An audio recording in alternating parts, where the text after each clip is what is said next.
check the spreads. When the distance, now we're dropping these locks. Just the boys in the will to cash big. So many times, it happens too fast. You trade your bankroll for glory. Don't lose your grip on the almanac pass. You must bet just to keep it alive. So the pick is in it, it's the thrill of the line. Dialing up to the challenge of the books, and the last known survivor starts his edge in the night. And he's watching us all. The pick is in. Face to face, out on the air, hanging tough, staying sharp. They stack the odds, still we take to the square for the win with the skill to survive. The pick is in, it's the thrill of the line. Dialing up to the challenge of the books, and the last known survivor stalks his edge in the night. And he's watching us all. The pick is in. The pick is in.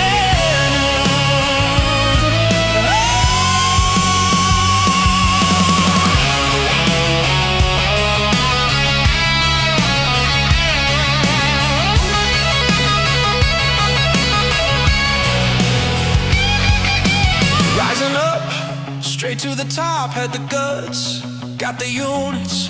When the distance, now we're not gonna stop. Just the boys and the will to survive. It's pick is in, pick is in, pick is in, pick is in. The pick is in, it's the thrill of the line. Rising up to the challenge of our rival, and the fix might be in, but we're calling it right. Hayward's almanac, Jonah, Snoop in the fight. Is the fix in? Is it all predetermined? Back to the future, future's looking certain. Tune in weekly for the picks and the laughs. Sports betting expert dropping knowledge on the path. The pick is in.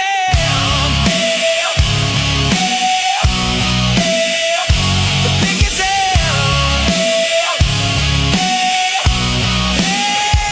The pick is in.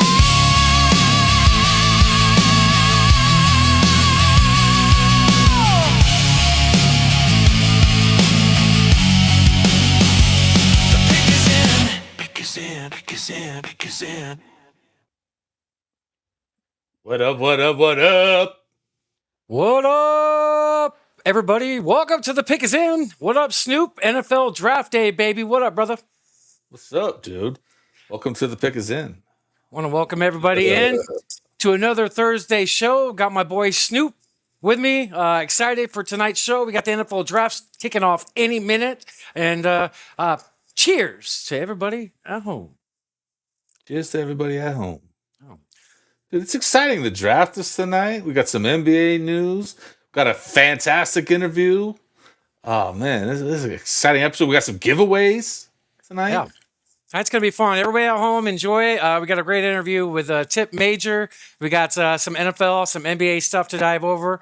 And we're definitely going to give out something. Snoop has all the information for that. Thank you, Papi Garcia. Appreciate the love. Everybody out there can like and repost the show. That would mean the world. Snoop, what do you want to dive into first?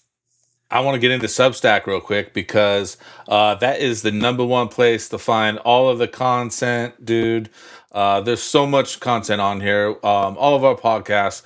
The Phone Booth Network's just amazing. Phoneboothpodcast.substack.com. We got the Phone Booth Podcast. We got the Philosopher King Podcast. We got the Here's the Thing Podcast. The Pick is In Podcast. Fasting Fake. Dualistic. You got to go to his other click here. Mix it a pain in the butt. Thank you, Vince. Detoxing the Matrix. Translucid. I mean, they're all there, dude. And it's free to subscribe. There's also the merch there. Be on the lookout. There's going to be a Pick is In shirt dropping soon enough here on the merch store. So that's pretty exciting. You know, I'm excited about that. Awesome. We got a shirt coming out soon. Let's go. Let's go. Yes, sir. Yes, Love sir. it. Yes, sir. Love it. And then go give us a subscribe over at YouTube, folks. we're starting to stream there as of last week, which is awesome. All of our episodes are here at YouTube at the Pick Is In podcast. So go show us some love. Go see all of our shows. Starting to get things going, Snoop, and grateful that we can stream over there. And then go check us out over at Rumble, our newest platform, at the Pick Is In podcast on Rumble. Just go show us some love. Go show Snoop and Haywood some love. So talk to... It's free. It's free to give love. Yeah, it's totally free to subscribe. We're a community. We love everybody equally and spread the love. So we'll support everybody for supporting us. So Snoop, let's do a cheers for the subs and an applause for the subs. For the subs? What about the Doms? I mean, they can't get no love neither. Just everybody.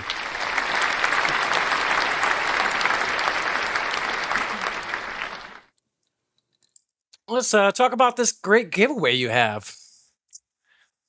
Well, we need everybody out there to go ahead and repost the stream, like the post. If you like the post and repost the post, you're in the contest. We're going to be giving away a football. We're going to be giving away some cards. I'll get into more a little bit later, but go ahead and like and repost the stream, and you will be in the contest. Yeah. What's cool about these packs of cards, they're courtesy of Windy City Sports Cards. Shout out to Windy City Sports Cards. I got the hat tonight representing. Shout out to them. 312 Sports Cards 1, I believe, is their handle. There it is on the screen. 312 Sports Cards 1. And they donated this stuff. So, dude, they're awesome, dude. Go follow these guys.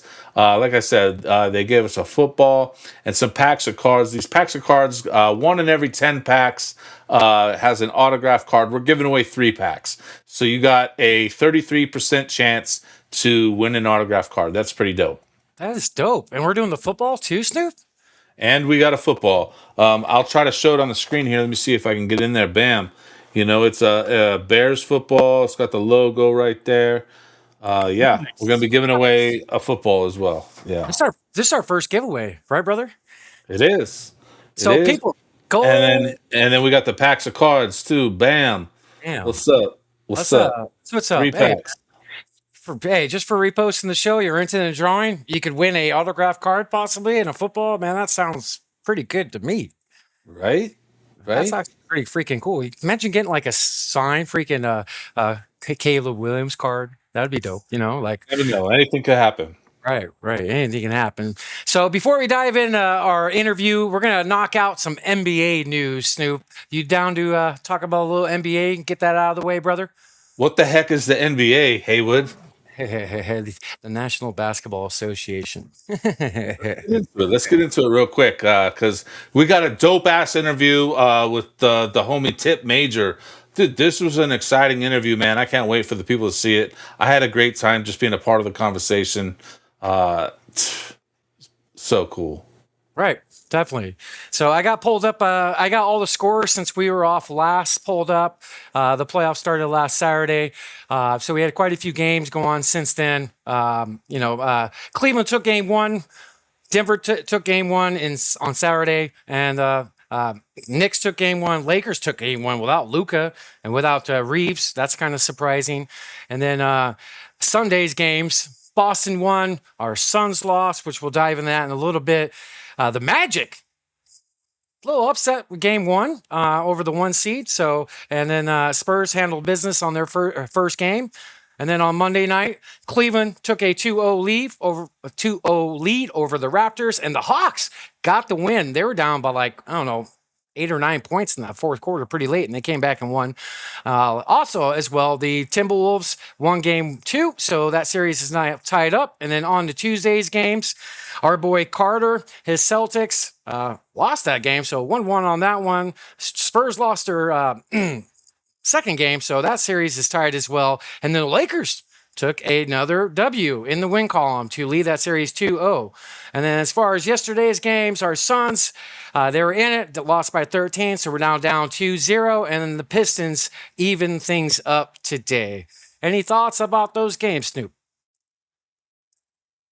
Where do you want to start, man? I guess let's just go into Sun stuff. Like it's really frustrating, right now. With how SGA just gets babied by these refs, man. Like, He goes online an awful lot. We'll talk about the refs too.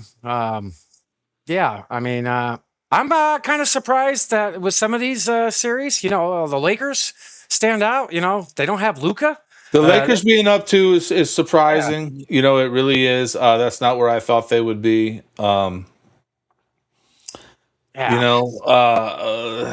So I got some. It's really tarnishing KD's legacy. I feel like too. Yeah, yeah. The legacy we even get even worse if they don't do anything this first round. So I got some news pulled up since we're talking about Luka. Luka is not expected to play in the first round. So I got that pulled up. So Lakers fans out there, enjoy this lead. That's pretty crazy. We're up 2 games, but Luka will not play in that first round. Looks like that treatment didn't get him on the court fast enough, which we talked about quite a few times. Anything to add to Luka and the Lakers, brother? Well, no, I mean it definitely wasn't enough time to just get back out on the court right away. But there's a good chance if they continue on in the playoffs, he could be back. In time. For anything. Yeah. Yeah, totally.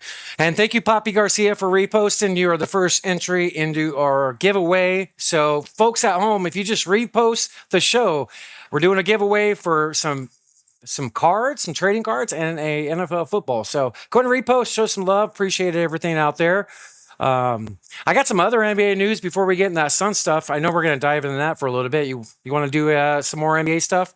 Absolutely. Because I got some NBA stuff ready to go. Okay, so Victor Wembanyama has won the 2025-2026 NBA Defensive Player of the Year award. He is the youngest player in the league history to win the award. So congrats to him. Dude, the dude is a beast on both sides, offense and defense. But damn, that's his ceiling is like MVP and Defensive Player of the Year like every year. I know we talked about this before, but what's your thoughts on Wemby winning that award? He's a stud. It's well deserved for him. It's hard not to like the guy. He goes out there and puts numbers up. Great. He's not my style of player. I like, just a different type of player, but it's definitely well deserved. Defensive Player of the Year. There's an argument he should be the MVP as well. I mean, he's all over the board. And that's what you want. That's what you want in a player.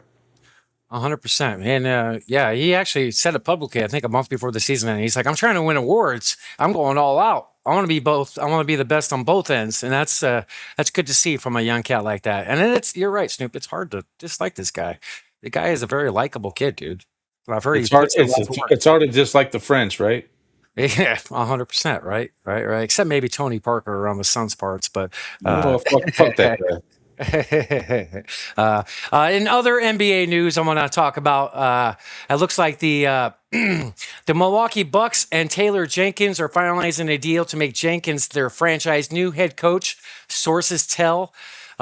Basically, he was an assistant coach for the Bucks in 2018, 2019, and and also with Memphis as well. And that leads into my next set of just news that came out. Apparently, Giannis has not talked to the front office since the trade deadline. Snoop, dude, that's a pair of shams. That's pretty telling. What does it tell you?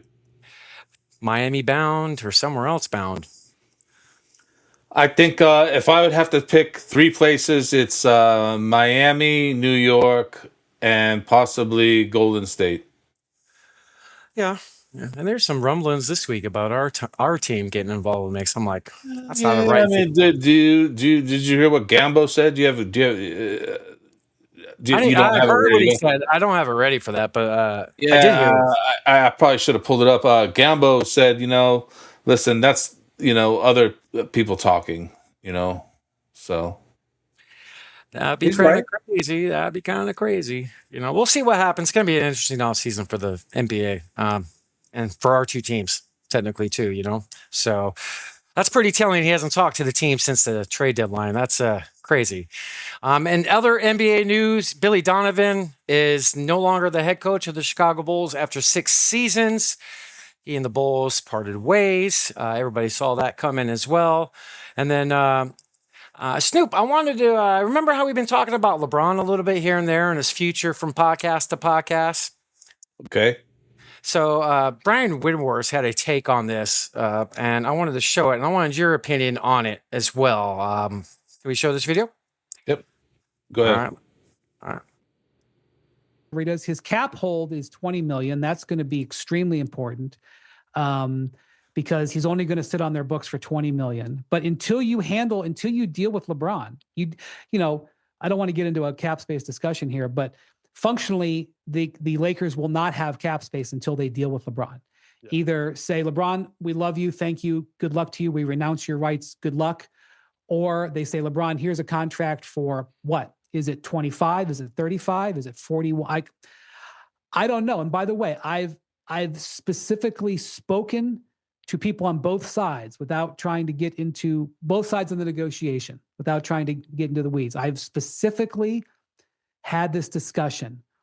What do you think his value is in the 2026-27 NBA landscape? What is his value? Knowing that there's no teams with cap space out there, they're going to come in and say, LeBron, here's $35 million to play for us. Yeah, the Warriors or, you know, the Cavs or Team X would take him for their mid-level exception or for the minimum, of course. But there's no team out there that's going to clear $35 million or $40 million out and say, LeBron, come to us.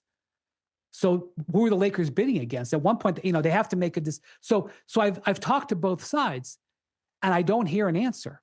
Maybe nobody wants to show their hand. You know, LeBron's side would be like, he's worth the max. What are you talking about? What's he worth?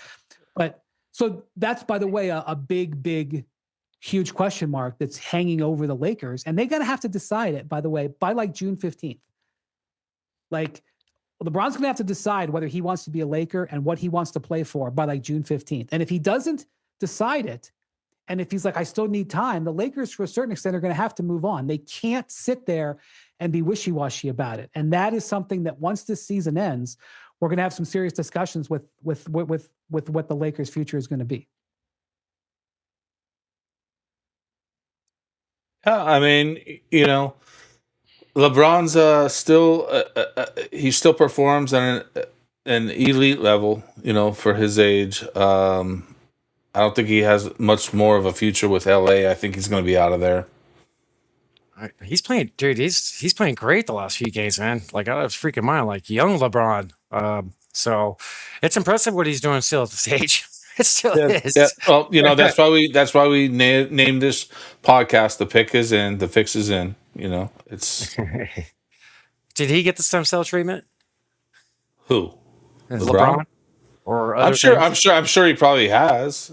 Right. I mean, anybody should. I wouldn't fault him if he did. You know, I think everybody should have stem cell treatment if it's an option. Right. This leads to the next bit of little information I want to give out to the people. You know, I talked about LeBron possibly wanting to have his hands in ownership, and with Vegas, I've talked about it before, but I don't know if you heard about this, Snoop. The Las Vegas Diamond Arena is being proposed as a potential arena development for the future NBA expansion in 2028. So it is not next year, it's the year after. So excuse me on that, on past episodes. But they're thinking about putting it, you know, near Mandalay and near the A Stadium, and that's what they kind of want it to look like. Have you heard about this, brother? I have not. Okay. I think this dropped, day ago? So you know the area pretty well. I'm trying to think exactly where it's at. Like, on the other side of the pyramid is the A Stadium next to the airport. So it's behind Mandalay, correct? So the Raiders Stadium is going to be behind us to the left. Am I getting that right? Or in front of us? Help me out here. Let me see. I'm trying to look at the picture again. Hold on, let me blow it up a little bit more. It would be to... Shoot, I could be wrong. That could be Las Vegas Boulevard right there. Yeah, because the lines are facing out. You see in front of the pyramids. Yeah, it looks backwards, the photo. Yeah, but it's AI regardless. They're all in the same general area right there. You know, I don't know. What's the point of this? Like, well, they already have the other arena, for the T-Mobile. basketball team to play. Yeah, T-Mobile Arena. And then with the A's thing, it's just like we don't need a whole nother one. Right. And I just feel like, sometimes it's just overkill with some of these things, like as fans, we don't need all this extra hype, and this hoopla. I would rather be able to pay a respectable price to go see a game than to spend an exorbitant amount of money to go to a game. Like this is not affordable for families to take their family to the game anymore. Like, I mean, you think, okay, a few $100s each ticket, fine. But then, on top of that, when you get there, it's like, you have to get the jersey for the kids. You have to get the snacks, the drinks, everything else. It's just, it doesn't make sense, the business plan that they're rolling with right now. It's expensive as hell. Like, we're fortunate. We kind of live in a market where tickets can be expensive, but like the concessions and stuff like that, it's a little bit cheaper in most places. But you're right. It's very expensive to take a hardworking, family or hardworking parenting to take your kids. You got to think of the parking too and all the other stuff on top of everything you mentioned. But parking's $50 just to park, Yeah, like last night I went to the White Sox game on a Wednesday night. Cheapest parking I saw was $30 on a Wednesday night downtown for the White Sox out of all teams, like, man, so. But let's dive into the Suns, Snoop. Let's talk about, I got the score from the Warriors win the other night pulled up so we can dive into that for a minute. So let me see if I got the right one here. Okay, 96-111. It was last Friday after the show. So our Suns are officially in the playoffs. So 111-96. Did you happen to catch highlights of the end of the game with our boy freaking ScottFoster, Draymond Green, and Booker getting ejected? Oh yeah, I'm now I got to go back into my bookmarks to pull up another video because I wasn't ready for that one. But it is bullshit. ScottFoster, he should not be allowed to ref in the NBA today. That's just how I feel. It's like he was a part of Tim Donaghy and all of that. That's admitted in court. It's been proven. Why is he allowed to, ref games today? He's the NBA's main man. When they need something done, he refs. We all know that. It goes back, past referees before. But you said you got a little video you want to show? I got what DevinBooker had to say about ScottFoster the other night. And this is about Foster. Okay. Draymond at the end of the game. Nothing, man. I've been there before. I understand the situation. My big brother used to beat me in NBA Live back in the day. I'd throw a fit, So he's a competitor. He loves the sport. Just like I said, he wants to be in those environments. He's been in them before, and he's not this year. But back to Jalen. What was going on with Draymond? So, he's just commenting on Draymond and his behavior, but a lot of it has to do with ScottFoster and how he threw them both out, which was unnecessary. Yeah, it was whacked at the end. I'm not gonna lie, like it was really whacked. Just the whole how it went down and everything. So Draymond has a podcast, and I actually enjoy his podcast. It's actually pretty damn good. I know we're probably not a big fan of Draymond, but I guess Draymond and Book are pretty good friends. Did you know that? Well, I mean, it makes sense they work together. Right. So, Snoop, don't get mad at me. I got a few-minute video. Don't fall asleep now. But it's good takes on what Draymond. Here we go with it. I'll put a fast forward on it just to help. But Draymond talking about what happened at the game with Booker, his takes on it, and the awful ref that we all hate. So, am I good? Yeah, you're good. Obviously, you're Devin not good, Booker and I got ejected. Devin Booker told ScottFoster that I punched him in the stomach, which is a lie. Number one, it punches with a closed fist. Number two, it's very obvious I was taking a foul. So ScottFoster goes to review it, realizes I didn't punch him in the stomach, and he calls it away from the play foul.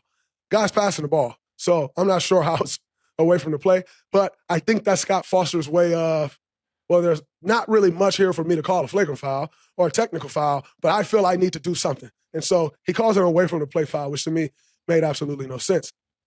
However, I was standing on the sideline, and Book was shooting a free throw, and I was saying, yo, Book, I punched you? And I just kept saying, so I punched you? And he didn't want to answer. And so I kept asking him. And then finally he was like, man, I said I moved on, Dre. I said I moved on. And I asked again, so I punched you?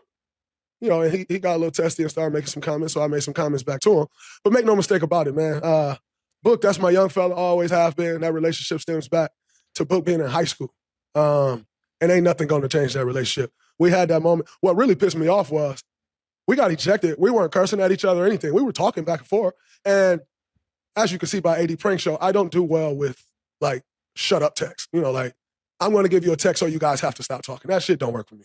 That's never going to work. And so that's what Scott was doing. He's like, I'm going to give you guys one text. And I know what it was. Again, it was one of those things of I'm going to get them a text so they can stop. Well, ain't no technical foul stopping me from talking. So we end up getting ejected. Number one, like I said, that's my little bro. ScottFoster putting himself in a place where he didn't necessarily belong. Kicking us out with 1 minute to go is pointless. The game is over. Our season's ending. Theirs moving on. And so I really just thought he did too much in the situation. It wasn't a situation that was getting out of hand or anything like that, And so I really thought, I thought he just did way too much. And which is why once he did his ejected, you get out too. Everybody get out. It's over. It's time to go. But I was, I saw a comment Book made where he said, something about my big brother beating me and I would get mad or something like that. Ain't no losing no play-in game making me mad like that. So I didn't quite understand the comment because in this situation, I am the big brother. And so I didn't quite get it. Needless to say, I didn't quite understand the statement. Nonetheless, Book called me after the game. We chopped it up and we moved on. And it is what it is. I'm not going to get into the context of our conversation that we had, but we had a conversation and it was much needed. And like I said to him, the relationship to me means far more than anything else. He thought I was calling him a choice word, which I was not calling him. I was calling Dylan Brooks and Jalen Green that, who was behind him talking. But we had our conversation and we moved on. So that was that. But like I said, it was a little disappointing to get thrown out of the game. Number one, there just wasn't enough to be thrown out of the game. Number two, Dylan Brooks had said when I was on the bench, he said, yo, you're going to shake my hand after the game, right? I said, absolutely. I'm going to shake your hand because I'm not you. I'm not a guy that lose and run to the locker room because guys that lose and run to the locker room, they never win. Because if you don't know how to lose, you'll never learn. You'll never know how to win. There's a way to lose, And so I've never been a guy that if I lose, I'm going to run to the locker room. I don't respect guys that do that. So I was actually looking forward to telling Dylan Brooks, yo, congratulations. Telling Jalen Green, yo, congratulations. And ScottFoster completely took that opportunity away. So that was a little upsetting. Because like I said, I think it was just unnecessary. Grown ass man, you ain't gonna tell him not to talk. That's just never gonna fly like that. So I was looking forward to telling those guys congratulations. Didn't get the opportunity to. Needless to say, congratulations to them. They won the play-in game. It's a big deal. So, should be happy about that. That's a big momentous moment in their careers. What's your thoughts, Snoop, on what he said? You're right. I am going to be mad because that was way too long from a guy that didn't even make the playoffs. I thought his take was pretty interesting. It looked like he punched him during the game. It really looked like he punched him in the gut. Apparently, he slapped him. But anyway, they're gone. See you next year. He might not be there. Kerr's features up in the air as well. Kerr's gone. Yeah. Well, it's going to be new times up there in Golden State. But how would you feel about Draymond coming here? I think it's too late in the career. Yeah. I like Draymond Green's grittiness, what he brings as a player, but yeah, no. Phoenix doesn't like those type of players, and I think it's just too late. All right. All right. So on to game one in OKC. It was last Sunday. I want to pull that up here. Let me know. Let me just pull it up here. Yeah, we got our butts kicked in this one, Snoop. 84 to 119. They smoked us. So nobody's expecting us to even pick up a game in this series. We are playing the defending champs. It's going to be tough to get a game, but I think we can get a game in this series. Hopefully, we can get that tomorrow night is when we're back. So, game one we lost. Game two we showed a better outing. We only lost by 13. We were involved in this. We were in this game for a good chunk of it. I thought we played pretty well without the guys that were not playing. Allen didn't play. Williams didn't play. So, did you catch any of the game, Snoop? I'm going to give Devin Booker's reaction, and mine is pretty much the same. Remaining. It'll be OKCBulls side out. But none of that happens if Chet Holmgren doesn't run down the court because Booker's got a layup. Well, an unnatural move. Okay. Where is the unnatural move there? Are they saying Booker stuck the left arm out a little bit? Remaining. It'll be OKCBulls side out. But none of that happens if Chet Holmgren doesn't run. Did you see it? Yeah, Did you see it right there? That was a natural move. Shit's rigged is what Devin Booker just mouthed to the referee. That's what I'm talking about. Shit is rigged. So they called like it was pretty horrible calls. Natural shooting, on his shot. He didn't purposely go out of his way of shooting to hit him in the face. Then he got pushed on another possession, threw the ball back in trying to save it, and it hit Jay Will in the face. And Caruso's like, call technical. And all he was doing was trying to save the ball, not throw it at his face. His back was turned to him, and he was teed up. Like the ref was listening to Caruso. You got a little clip from Booker after the game. I do, and then I have a quote from Matt Ishbia that I want to read as well. But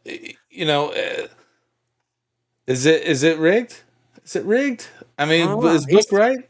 Oh, he says it's like WWE in this press conference we're about to show, and he's going to get fined heavily for it. But it very well could be. So Matt Ishbia, owner of the Suns, says, I am 100% behind Devin Booker here. Last night was not a good look for our league. Let me be clear. We didn't lose because of officiating, but that doesn't make last night any less important. If the referees are going to demand respect from the players as they should, then the players should demand respect from the referees. When a referee is missing calls and clearly disrespecting the players, almost mocking them, they must be held accountable. Nobody who loves the game enjoyed watching that last night. They want to see the players compete at the highest level. The league needs to be far more aggressive about this kind of things. All players and all fans deserve it. And then I'm going to go ahead and I'll play Devin Booker's response post-game from it. I still haven't got one. It's definitely something that has to be looked into. I heard Caruso tell him to call the tech, and, he ended up doing it. So that's one ref. In my 11 years, I haven't called a ref out by name, but James was terrible tonight, through and through. It's bad for the sport, bad for the integrity of the sport. People are going to start viewing this as a WWE, if they're not held responsible. It's hard. It just feels disrespectful. I know I haven't won a championship in this league, but I have been in it for 11 years now. So to get to this point, to be treated like that, for me to even be saying something out loud, it's bad. Have you ever done something? I mean, have you ever? I don't think I can recall you talking about the officials. Yeah, it's my first time in 11 years, but it's needed. Like I said, whatever I get fined for, everybody can pull the clips and see where the frustration comes from. Wow.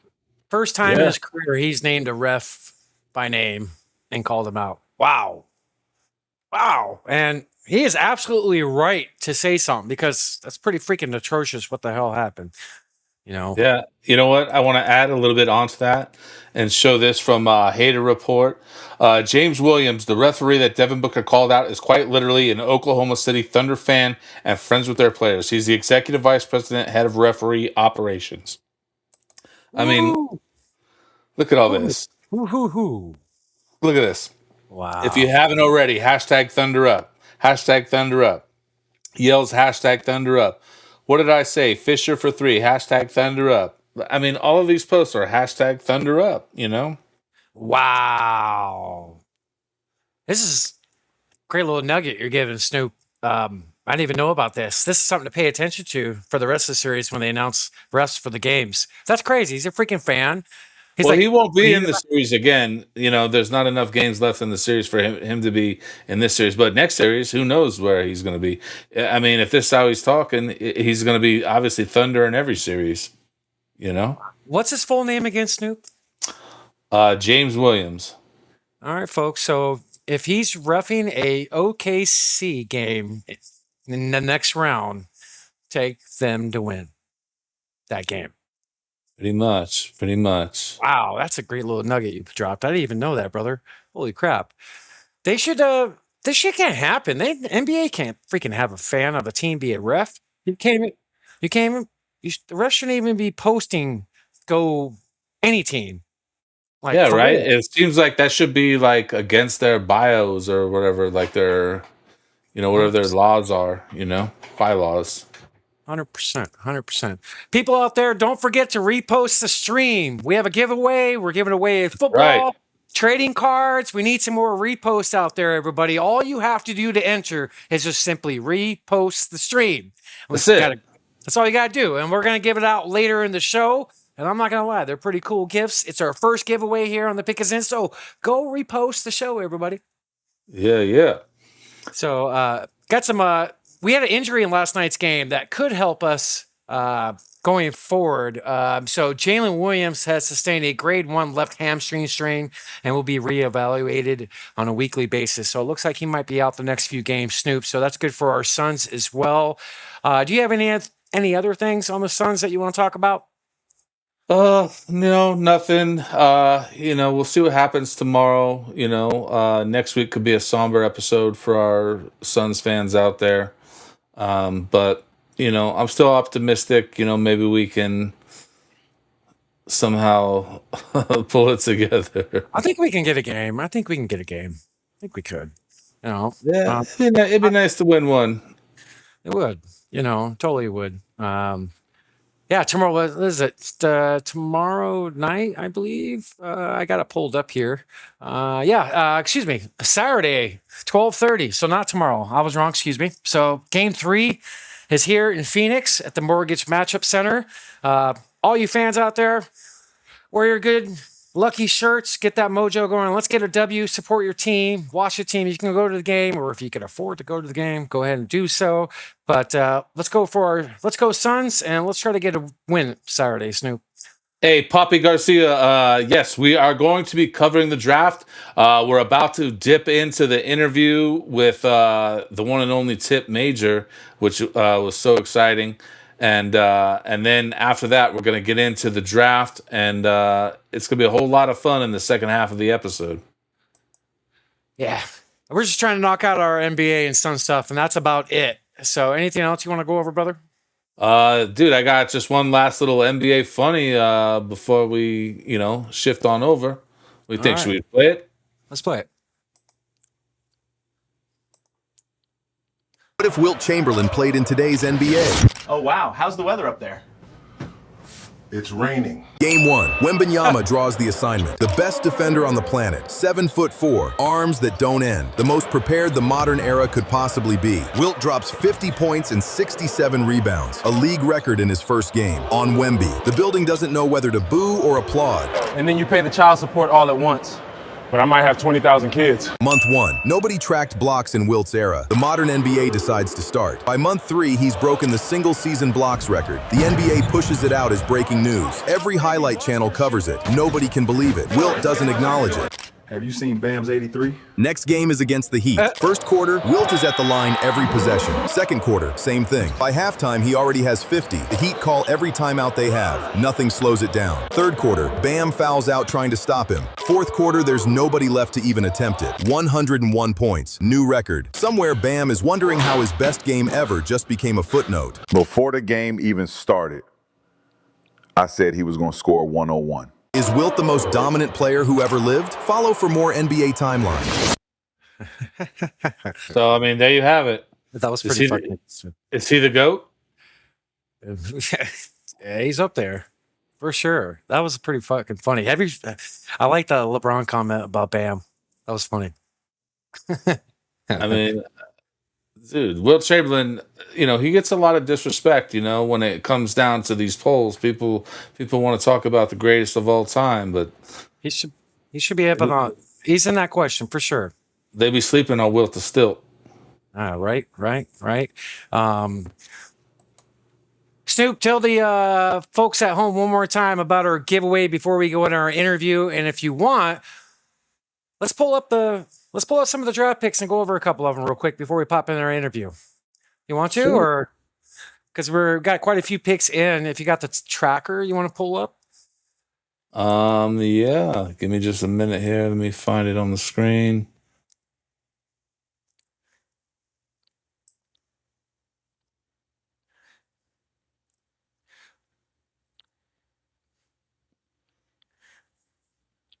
All right. So Fernando Mendoza went officially number 1 to the Raiders. David Bailey to the Jets. Oh, and my Cardinals got the best player in the draft in Jeremiah Love. That's a love-hate. I love our team getting that. I love him as a player. Like I said, I think he's the best player in the draft, but I hope we don't ruin his NFL career because the Cardinals are such a poorly run organization. But good for the Cardinals. Good for the Cardinals, man. We got this guy can play. Carnell Tate, went to the Titans. Very nice. Reese, it was the next pick. So we're on what? Pick number 6, Snoop, I believe. Correct? The Chiefs are on the clock? Yep. All right. So we're going to go over a lot more of this when we come back, everybody. But we're going to show the Tipp Major interview right now. It's about an hour long. So an hour. About an hour. So when we come back, we're going to talk about the NFL draft for sure, tipping in that, and then we might have a surprise guest popping in later in our boy Con Carter. Carter Kong, I think is what you meant to say, sir. Oh, man. Yeah, right. So one more time. So tell the people at home about our prize and what they got to do before we go on our interview. Just all you got to do is like and repost the stream, and then you're automatically entered for a chance to win a football, a couple of packs of cards. We're going to be giving them away later on in the episode tonight, and we're going to do the drawing right live on stream. So that's going to be exciting. But, dude, tell us about our interview tonight. Tell us who we talked to. Yeah, there's one of the leaders in our industry. You'll hear in our intro, but this guy, Tipp Major, he works for all kinds of outlets and platforms. Like I say, he's a leader in the industry. We talk fantasy football. We talk RaiderNation football. He's a Raiders fan. We talk about where all of his great work is and what content he puts out. We just chop it up and get to know Tipp. And it was an absolute pleasure and honor to have him on. It was fun. Absolutely.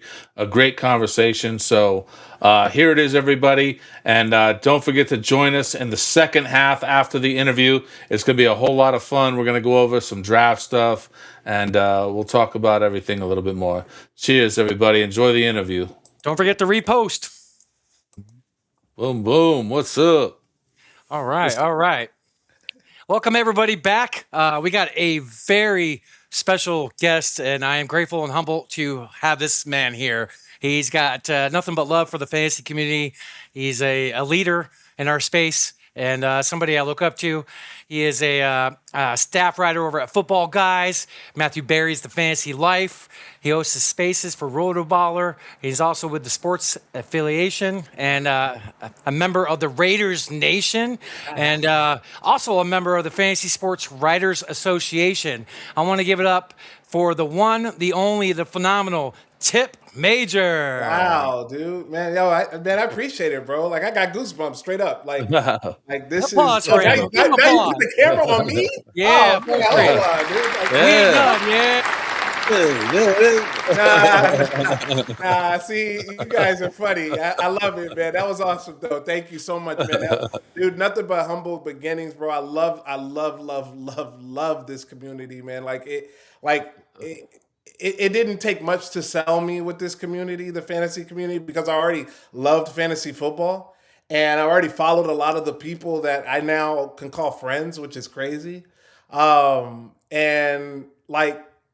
It's an opening, welcoming community. When you guys get to go, hopefully you guys get to go this year. I know you wanted to go last year, but man, like, when you go there, you will feel nothing but absolute love, dude. Like, I walked through I'll give you a quick story. I walked through the DoubleTree, and I'm with Greg Kellogg, and he's like introducing me to people. Some people I know, some people I don't. He over there walks me over to Gary Davenport, and I'm like, oh my God, all right. The Godfather. All right, okay. And then he walks me over there to Bob Harris. And I did a space with Bob Harris a little bit before that in the season. And dude, I was just like, wow, man, like, and it was nothing but like love. Like, he wasn't like, big shot, Mr. Bob Harris, nothing but love. He was like, come on, man, give me a hug, man. And like cool. And I was like, all right, hell yeah. And then, dude, I remember walking through the in the hotel lobby, and I was ready to put my bags up and everything. I didn't put my bags up for about 3 hours. I was talking to people, man. And I was rolling around with my bags and just hanging out, talking, had a couple drinks. And then I finally got to the room and then hang out more. Dude, it's just nothing but a nonstop episode, man. It's so much fun. But yeah. Yeah, 100%. Like I haven't met anybody in the community that's rude, doesn't show love. Like, I've been around on the football for there's not many at all. Like, even like when I reach out to bigwigs, like email or DM, I get a response, and it's loving. Like, there's a lot of love in the industry, and I want to say thank you to you for spreading it, because love is what the world needs more. Hell yeah. So 100% the fantasy football community. I want to give you Tipp Major and Snoop Von Poop a cheers. Welcome to the Pick Is In podcast. Yes, that's right. We always do a little salute, some little tradition on here. I mean, but I want to plug you, Tipp. I want to talk about everything you don't do, because there's not a whole lot you don't do, brother. So I got your X page pulled up. I just want to show all the people at home just basically where they can find all your great work up there. Snoop, are we good? Yeah, go ahead. Yeah, just go give this guy a follow. He's a leader. I got his page pulled up. He's, like I said, there's not a whole lot that this guy does not do. He does a lot of stuff, and I want to talk about that for a little bit before we dive into your background. I've been a fan of Matthew Berry since Married with Children. So I'm a little old. He used to do writing for him, but what's it like with the platforms you're on, the companies you're with? How'd you get into that? And talk about your content there. Yeah, so it all started from Spaces. So I used to listen to Clubhouse back in the day, and never really got on there, never really, decided to speak. And then I was like, you know what? Next time I get onto that, I'll start speaking. And this was in the middle of COVID, and but then I was like, well, there's really nowhere to actually put my thoughts if I wanted to actually say it but not speak. Because at that point I didn't know how my voice would sound and all of that good stuff. So, and I didn't know how confident I would be. So then I found X, and then I found Spaces. So then I was like, oh, this is the best of both worlds, because now I can comment and be on the space at the same time. And so I just fell in love with it. And I got on with my guy Sage from Saved Up Network, Save Alvarez. Really cool dude, man. Cali kid, like, straight up, just, hey, brother. Just like, Sage is just the down to earth kind of guy. And then we met a couple people from all of that. And then I met Scott the King Angle. I told Sage, I was like, yo, I want to do my own space. I don't know how it's going to go, but I want to do my own space. I want to do fantasy football. And he was like, oh, dude. He was like, nobody's really doing that. Go for it. And I went ahead and did it. And then I want to say it was my second space. Scott the King Angle came on. And I'm a huge fan of Scott the King Angle. I used to subscribe to SiriusXM, and I would listen to him, Corey Parsons, Adam Ronis all the time, dude. Listen to all those guys. At it, just talking about the Cowboys, talking about the Seahawks, who Scott's a fan of. Like, man, it's just that show right there. I miss it so much, man. And I would love if they did like a anniversary special or something like that for that show, because that's what hooked me on really to fantasy sports radio. And then shows like Bob Harris, Football Diehards, and John Hanson, listening to those shows as well. But I really, really, really fell in love with talking about sports. I was like, okay, this is fun. And I was like, well, damn, I could talk about it. I could write it too. So then I was like, I started writing, and people started seeing my tweets, and they were like, man, okay. Like, and then a company named Last Word on Sports reached out to me. Matt Kashuba, who's actually now with me at Football Guys, he just did a real big rookie profile. Man, please follow the Football Guys, our rookie draft profile. It is amazing, as is the Matthew Berry's Fantasy Life as well. But man, those are some really great profiles. So please check those out, because those guys did a lot of work. But I met Mike Kashuba, and he was like, dude, like, we want you to write for us. And I was like, all right. So I tried it. My first article was on Breece Hall, and how he had a torn ACL the year before. This year, I think, he came, and he came pretty damn close to what I said. So I was happy about that. My first article, I wasn't like right on it, but I was pretty damn close. So I was like, oh, okay, this is gonna be fun. So then I got a little bit more bolder with it, a little bit more spicy, a little bit more humor, things like that. So because I like to incorporate a little bit of everything into it, but keep it structured at one time. I get what you mean, bro. Yeah. No, yeah, definitely. Because you want to make sure that the reader is engaged the whole time. And it's like, for me, it's like I'm having a conversation with the reader. I'm like, I don't ever say you.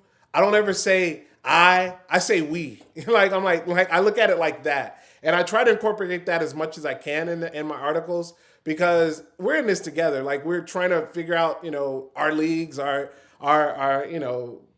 fantasy football, if you're doing DFS, whatever. We're all trying to figure this out. And some people have better intel than others. Some people have more insight than others. Some people just, get it right all the time. And, one thing I know about this community is, whether you get it right, wrong, or what indifferent, there's always going to be love in it. And that's one thing I enjoyed about this community from the jump, man.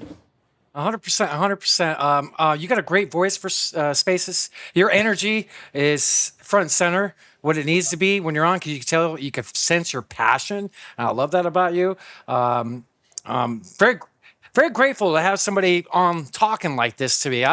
We started this podcast back in September. We do it once a week. We've been growing, getting some good people on. So the fantasy industry is a community. There's so much, like you said, just love, and we support each other. It's incredible. I won't compare it to any type of other community. I've been playing fantasy football since 1995. Wow. I remember doing tallies and Yeah, how old are you? Hold on, man. Nerd alert! Oh, thanks. Nerd Thanks. alert! Thanks. Nerd alert! I got a young face, brother. I've been What, you started when you were 5? Oh, nah.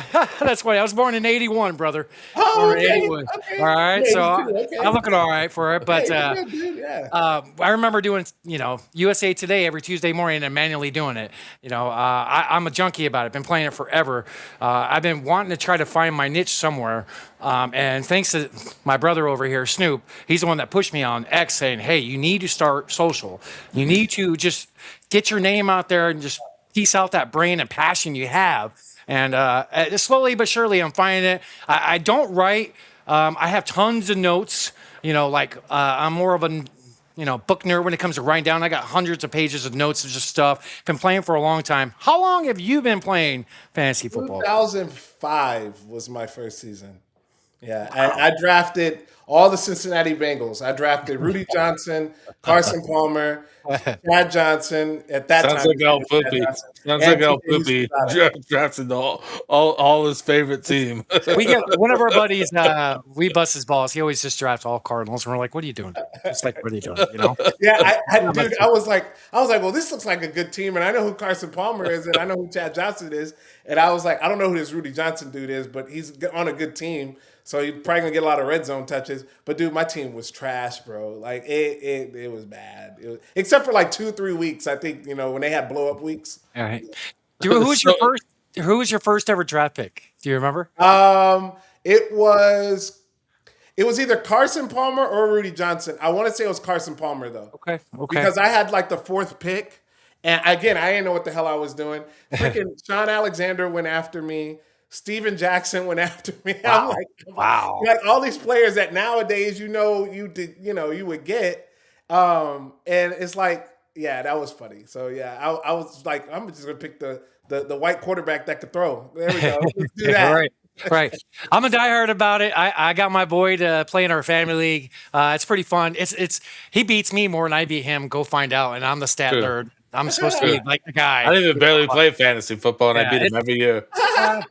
It's terrible. Yeah, it's in playoff time. It's in playoff time. But yeah, mine was Barry Sanders. That was my first ever draft pick. Snoop?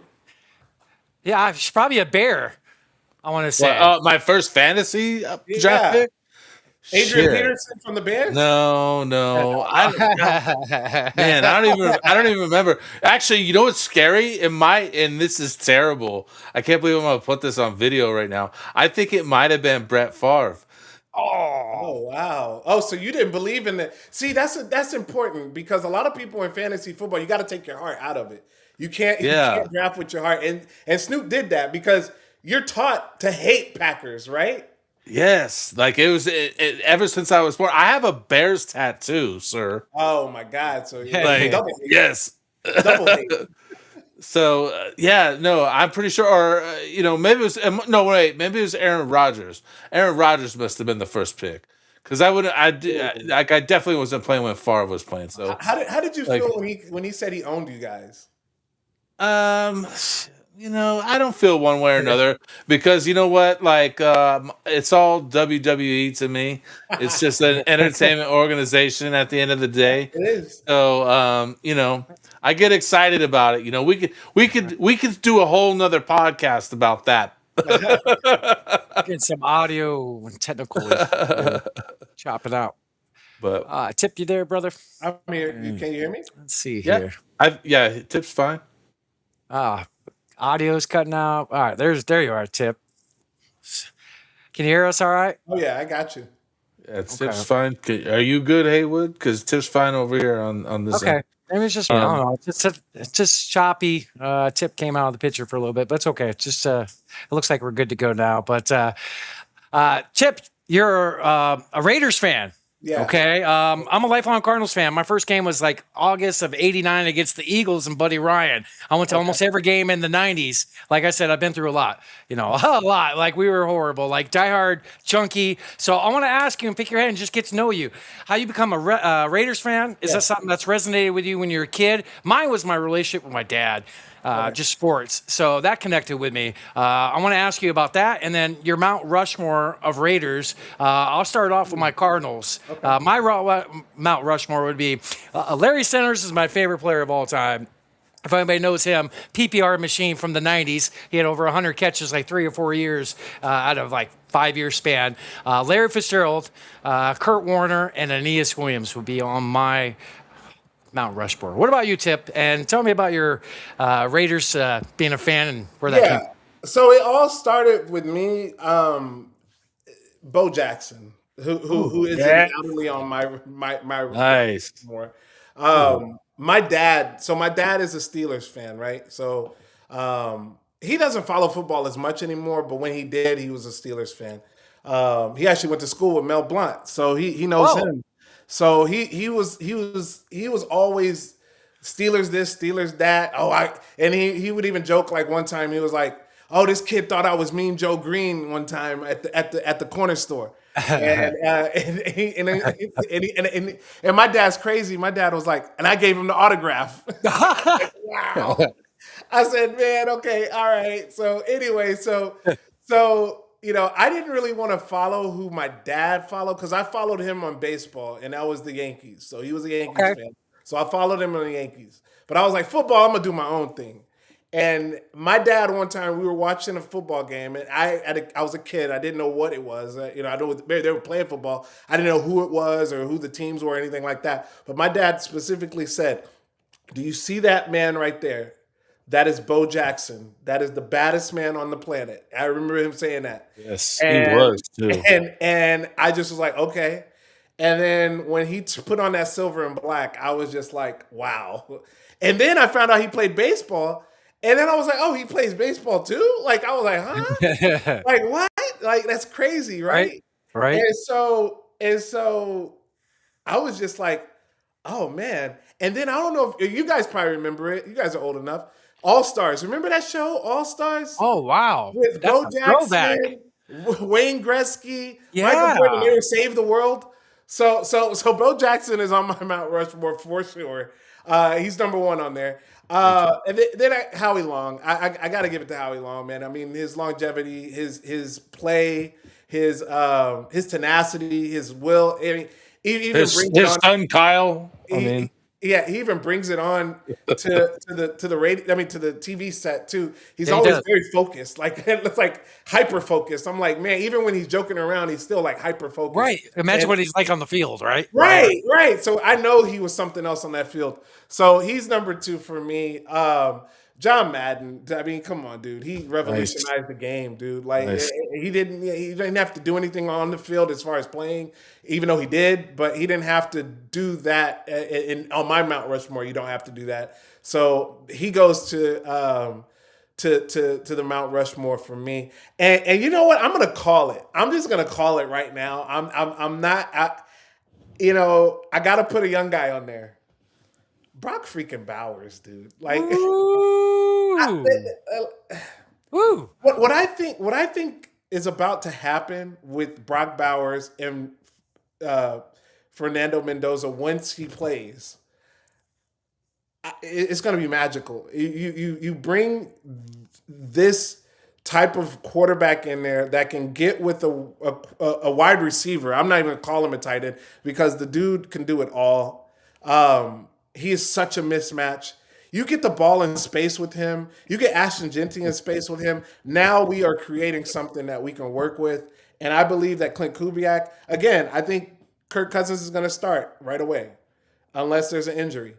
But once it comes into fruition, once all the stars align with these players, man, I'm telling you, it's going to be a sight to see. And Brock Bowers is going to be on that Mount Rushmore. I think Brock Bowers is going to be one of the all-time tight ends as long as he can stay healthy.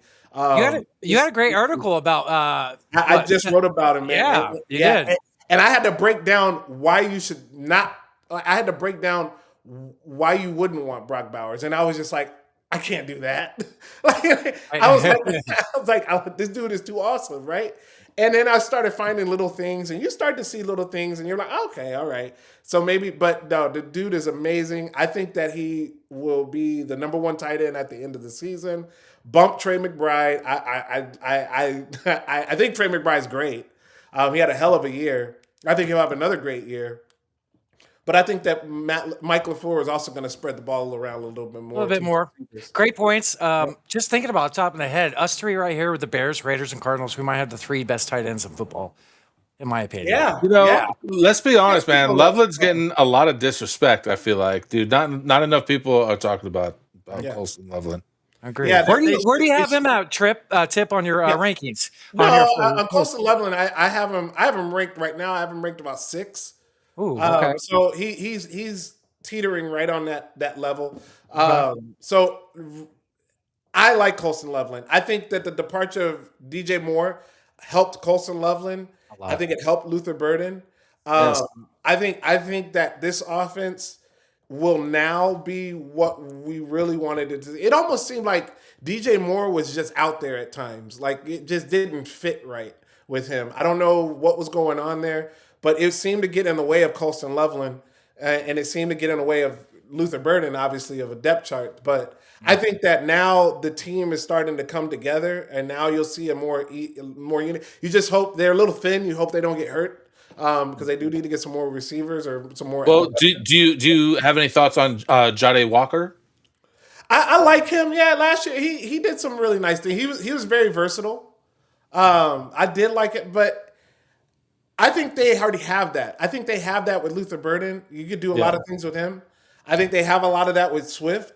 Manungai can be their bruiser. I love Manungai. Yeah, I'm a big Manungai fan. But so I think they already have some guys that can do that type of thing that they rely on heavily already. So I mean, yeah, but I think that they have a really strong nucleus for Caleb Williams. Man, I am really, really high on this offense this year. Well, I have to respectfully not respect the BrockBowers. Number one, my guy in my eyes is number one, but he's right there in my opinion. So McBride is a beast. He's one of my favorite players. I could definitely see what you're saying. You know, LaFleur spreading it around a little bit more. But I want to talk about the NFL draft. So you got the number one pick overall. I want people at home to feel your passion about your franchise quarterback that you're going to be drafting. Now, this is going to be recorded 2 days before the draft. So when this is airing, you will have your franchise quarterback. So, wow. Talk about the guy you're going to be drafting and how he's going to fit in and what your passion is for him, so on and so forth. Go into that for a minute. It just fits like a glove, man. Like him, Fernando Mendoza, and Clint Kubiak. And for the simple fact that they got Kirk Cousins to help mentor. Kirk Cousins is ready for a mentoring role now. He really wasn't quite ready a few years ago. Now he is. And he understands why he is brought in here to help learn the Kubiak system, which Mendoza's already learning right now as we speak. So he's already in the room. He's already in the lab. That's the type of dude that you're getting. You're getting a grinder. Like you're getting a guy who, I'm going to be, I didn't watch a lot of college football this year, but the tape that I have seen on Mendoza, he was relentless. Like he was like unstoppable. You couldn't stop him. It was like, yeah, you might stop him one play, but he's going to come right back at you again. And he has some throws, man, that some really nice intermediate throws where I was just like, that's Brock Bowers. Like I was just like, that's Brock Bowers right there, man. Like that is what we need right there because this kid can get it down the field intermediate wise. He's not afraid to get out of the pocket, move around. I think that this is going to be a perfect, like I said, perfect glove fit for this organization. And it gets even better if he's able to sit a year and Kirk Cousins, because look, we all understand we're not going anywhere. We're not going to be, we're not going to win the division. We'll be lucky if anything to get like a wild card game, like if that, but we know we get it like 6, 7, 8, one of those numbers as far as wins goes. So I get that. But if you can have Mendoza learning under all of this, keep learning and just soaking up that knowledge while also being on the field in practice, building camaraderie with Brock Bowers, AshtonJeanty, Jalen Naylor, all of these other receivers and tight ends that they get, that's the part that needs to be important with him. And I think that they have a game plan. That Kubiak's going to have a game plan. That's the one thing about that dude. That dude is going to have it. He has it mapped out. And that's what's beautiful about what can happen with this team. Hopefully going forward, we do something. And I'm excited. I'm excited about your team. I just am. Your future's great. I love the center you signed in the offseason. I think that it's going to boost Jeanty up even more. I think he's in the question to be one of the top picks. You can argue for coming up. Jeanty, do you see his outlook being great this year? And where do you have Mendoza ranked as of right now pre-draft? Yeah, for fantasy, I mean, if you're doing a dynasty, I think you can rank him maybe in the high teens, 18, 19, somewhere around there. I wouldn't be okay. But if I'm sorry, in a redraft, if you're in dynasty, you bump that up a little bit. I would say in dynasty, maybe like 15, 12, 15. I would be comfortable. But the quarterback positions is just too deep. And then you would use that for a quarterback 3. So if you have a solid quarterback 1 and you're in a dynasty league and you draft another QB 2, then what you can do is you can go out there and be a little bit more aggressive with Fernando Mendoza and say, okay, I'm going to get him just in case my QB 2 doesn't work out because my QB 1 is a stud. And if my QB2 doesn't work out, then I got Fernando Mendoza next year. And then that's kind of the way you want to. I would play it because you don't want to fall short. Now for redraft, I'm not touching him because he's probably not going to play. So not going to go there with him at all. And then for Jeanty, dude, he can eat. He could argue. He's in that mix for one of the top picks in fantasy right now for me. Well, the thing you got to understand about Clint Kubiak is that they are he is a timeshare coach. Like when it comes to his running backs, he's going to timeshare with them. That's a given, right? That's cool. They're going to run the ball a lot. Last year, the Raiders ran the ball 21 times a game. I see them running the ball more 28, almost 30 times a game this year. And that's going to be AshtonJeanty still being able to get his because you're getting more volume. And then not only that, if they do bring another running back in, whether it be a free agent or undrafted rookie, or they draft somebody, that in and of itself is going to help AshtonJeanty with his longevity because you're going to need to give him some breaks. So I think if you can get AshtonJeanty 15 to 18 touches a game, 15 to 18 touches a game, he can finish as a top 5 running back, I feel like. I like that. Do you like your center signing?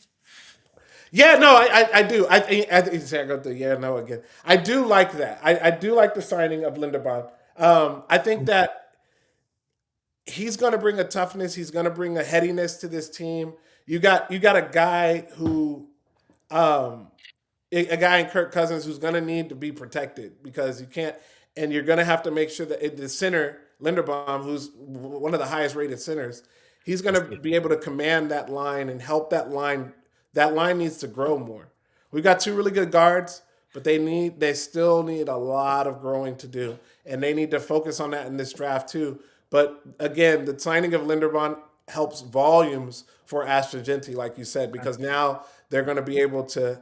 He's going to be able to help Jeanty with manipulations, with audibles, things like that, and also getting a line anchored and in line for getting Jeanty ready. Okay. I want to move into some of these rookies when it comes to the draft and the best landing spot, ideal place prior to the draft. Like I said, this is going to be Aaron during the draft. So I want to name out some of the top rookies for fantasy and tell the folks at home what you think an ideal fit would be. We'll start off with the man, Jeremiah Love. So I really like him for the Titans. Some people are saying that the Titans are possibly maybe looking for elsewhere. I think he would be really good with that Titan. I like what the Titans did this offseason, getting Wan'Dale Robinson, who I think is another fantasy sleeper. Cam Ward, I think Cam Ward, towards the end of that season, did some really good things. So if you get a running back like Jeremiah Love in that offense, I think it's sky's the limit for that offense. Going forward, not right away, but going forward. And look, you got Brian Daboll. A lot of people don't like Brian Daboll. I think that he's an okay offensive coach. And I think that what he can do is he can actually teach up these young guys. And if he does that, then what will happen is that'll help Jeremiah Love too. Their offensive line got better. They still need to work on that too. But I think that would be an ideal space. Another place too I would like would be the Commanders too. That would be a nice spot too. I agree with you. I think the Tennessee low key was really good on just filling holes this offseason. Maybe like not the splash plays, but just filling out your roster. I think they're definitely a lot better. So I agree with you. Washington would be ideal as well. I think that would be a great fit for him. Carnell Tate. What do you think? The Saints. He's moved up the draft boards like crazy here recently. Even my guy Mike Kashuba had him. He thinks he can be as early as the pick number 4 for Tennessee. But I'm telling you, if the Saints get their hands on a wide receiver, and it has to be a high draft pick wide receiver, if it's Carnell Tate, if it's Mekhi Lemon. If they get their hands on one of those guys, man, look out. Because I think Tyler Shough gets a bump in fantasy. I think that Travis Etienne gets a bump in fantasy. I think that Chris Olave gets a bump. I think all of these players get bumps just for this one wide receiver, just because of what Kellen Moore can do with an offense and how he spreads the ball around. That's particularly good for Tyler Shuck. So, yeah, I think Cardinal Tate to the Saints, man. Please let that happen, because that would be fantasy gold, bro. That would be beautiful. I think that'd be great for Olave, too. Yeah. Oh, it'll be tremendous for Olave. Olave did a lot of good things last year because, first of all, him and Derek Carr didn't like each other. They got into it a lot. They had a lot. There were several games where I remember one specific game where Chris Olave had 0 points the whole freaking game. And I was like, what? And it was the week I, of course, told everybody to play Chris Olave. 12. He had 0 points, dude. And I was just like, what is going on here? And Derek Carr got hurt. He probably hurt his oblique or something. He got hurt. Jameson Winston comes in. All of a sudden, Chris Olave's got like 4 points out of nowhere, and it gets a touchdown. I'm like, what is it? Like Derek Carr and him, something did not click. Tyler Shuck and Chris Olave click. And if you add another piece to that, it's going to click even better. And you could tell with the, how they act around each other, always around each other on the sidelines, so on and so forth. You could just see there was tension there. But yeah, I like that. What happened to Snoop? I don't know. Snoop, come back on, bro. You're welcome here. Dude, you know what, dude? I had a dog emergency, so I had to dip out real quick. And then I didn't want to interrupt. You guys were, just ripping there. So I was like, no, I'm good, dude. Tank okay? Yeah. We're all good. Dude, these dogs are needy sometimes, man. I tell you what. Especially as a boxer. We got two cats, and they don't ever bother. Okay. So I'm a cat guy too. So dog lovers, cheers out there, everybody. You gotta love that. You got animals, right, Tip? You said? Yeah, 2 cats. Well, no, look, we got 2 cats, a hamster, a bunch of fish, and my snake passed. I had a snake, but it passed away. Aww. Makai Lemon, ideal spot. Yeah, again, if he can get to the Saints too, I wouldn't be mad at it. But I don't think that it's going to happen. So I would look at somebody like maybe the Steelers.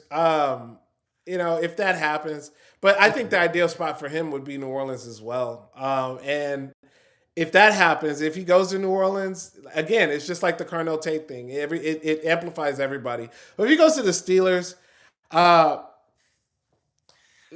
it could be a good fit. It could be a good fit. It could be, but what's it gonna do with Michael Pittman? That's my only thing. Like, they both gonna play the same position, X and Z's. Yeah, it'll be too jumbled up, man. Because he's gonna be primarily in the slot. But you could put Pittman in the slot too. You can. I don't know how that will work. I would really like to see him in New Orleans too. Okay. One of my favorite players in the draft is a guy from ASU, the receiver Tyson. I love this cat. This cat. Oh man, I think he's going to be the best receiver in the draft after a few years. Personally, that's just my personal thoughts. What's your thoughts on him, and where would you like to see him go for fantasy purposes? The only concern is the injuries. Yep. Everything else is off the chart. That's the only thing.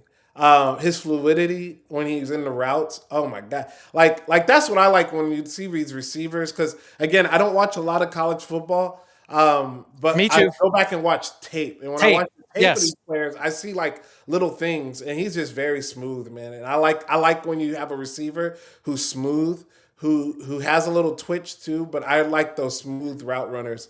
And he's smooth. And he's got a little strength, he's got a little power to him as well. So 6'2", 203 is not a little guy. And another thing too I like about him is he finds those little gaps, those holes in the zones. So he'll find space to get open. And once he finds space, he'll try to, use that ability for that. So I think that a team like, believe it or not, the Cleveland Browns, man. The Cleveland Browns, they need another piece. Look, Harold Fannin Jr. is a real deal. Let's don't look, that he is a real deal. And whoever their quarterback is. Some people think it could be Deshaun Watson again. Some people say Shedeur Sanders. Shedeur Sanders has been in every meeting so far this year. He's showing real leadership. We'll see what happens when we get on the field. But whoever their quarterback is, they're going to have a really good tight end. And if you add, you add a guy like Jordan to the mix, man, like you are really doing yourself a really good favor. And I think that Tyson would do nothing but shine in an offense anywhere. And if you get him on there in Cleveland, I think it'll take some time, but he's just special. Again, it's the only thing is his health. Man. Injuries. Yeah. Kid's a great kid. He's got a great head on his shoulders. His teammates love him. I hear nothing but good things for him off the field. Yeah, you're right. Just the injuries, but Cleveland would be a pretty damn good landing spot. I know our time is a little bit limited, so I want to respect as much as I can. I'm going to kind of go over like a rapid fire fantasy response from you. I'm going to name players. I want you to give me a 15-second to 30-second answer. It could be shorter. It could be anything. It could be a hot take. It could be a bad take. It could be like, this guy's getting value here. Whatever comes to the top of your head. And I got a few players I just want to shoot off the top of my head. Yes. I want to start off with Snoop's Caleb Williams from the Bears. So before you go, I saw your tweet the other day, and I literally, something came up where I couldn't freaking answer to it. What can hold him back from being a top 3 quarterback? In my opinion, I think he can be. I think his rushing is holding him back. His ceiling could be higher. Him knowing another year of the offense. Talk about Caleb Williams. And tip. Before you answer, I just want to tell you, choose your words carefully. Go on. I don't need to because I love this guy. I think what we saw the year previous, his rookie year to year 2, was a tremendous jump. This dude doesn't really get a lot of interceptions either. Like, what do you have? Like 7 last year? 7 the year before? Like, he doesn't. Now, what he also did that I like is he had 8 fumbles, but he only lost one of them. Now, sometimes it might be, somebody falls on it. Okay, good. But he only lost one. So, I mean, that he's cleaning that up too. So he cleans that up. Year 2 with Ben Johnson. We already talked about the wide receiver core. His ability to scramble. He's always looking downfield. I just wrote an article on why you would need to buy this guy because he, I think, is that next quarterback. I think he's that next one. And there's a couple of other ones, obviously, but I think he is like that one. I think he can surpass Lamar Jackson. This year, maybe. I think he can surpass Lamar Jackson. He hasn't touched his ceiling. Would you agree? Huh? He hasn't even gotten close to his ceiling, in my opinion. I don't think he's. I think we saw very close to it last year. I think he can still do a little bit more. Yeah, I don't think. I think you're right. I think he has the capability to finish QB1. I really think he could. What about Mahomes? Like, can he play on that level? I think it's just done for him, man. I think so too. What I'm saying is, can Williams? Can Williams get to that level? Can he play on that level? Can the Bears get 3? I don't know. Mahomes was pretty special, man. But he can get close. He could be the one that could get the closest. Great close. Yes, I agree. Puka Nacua, Tip. If he just puts the bottle down, dude, do you think can rehab work? I mean, I hope so. I pray so. I mean, I'm always in these guys' corner when they're trying to better themselves. Yep. So I hope that he's doing well.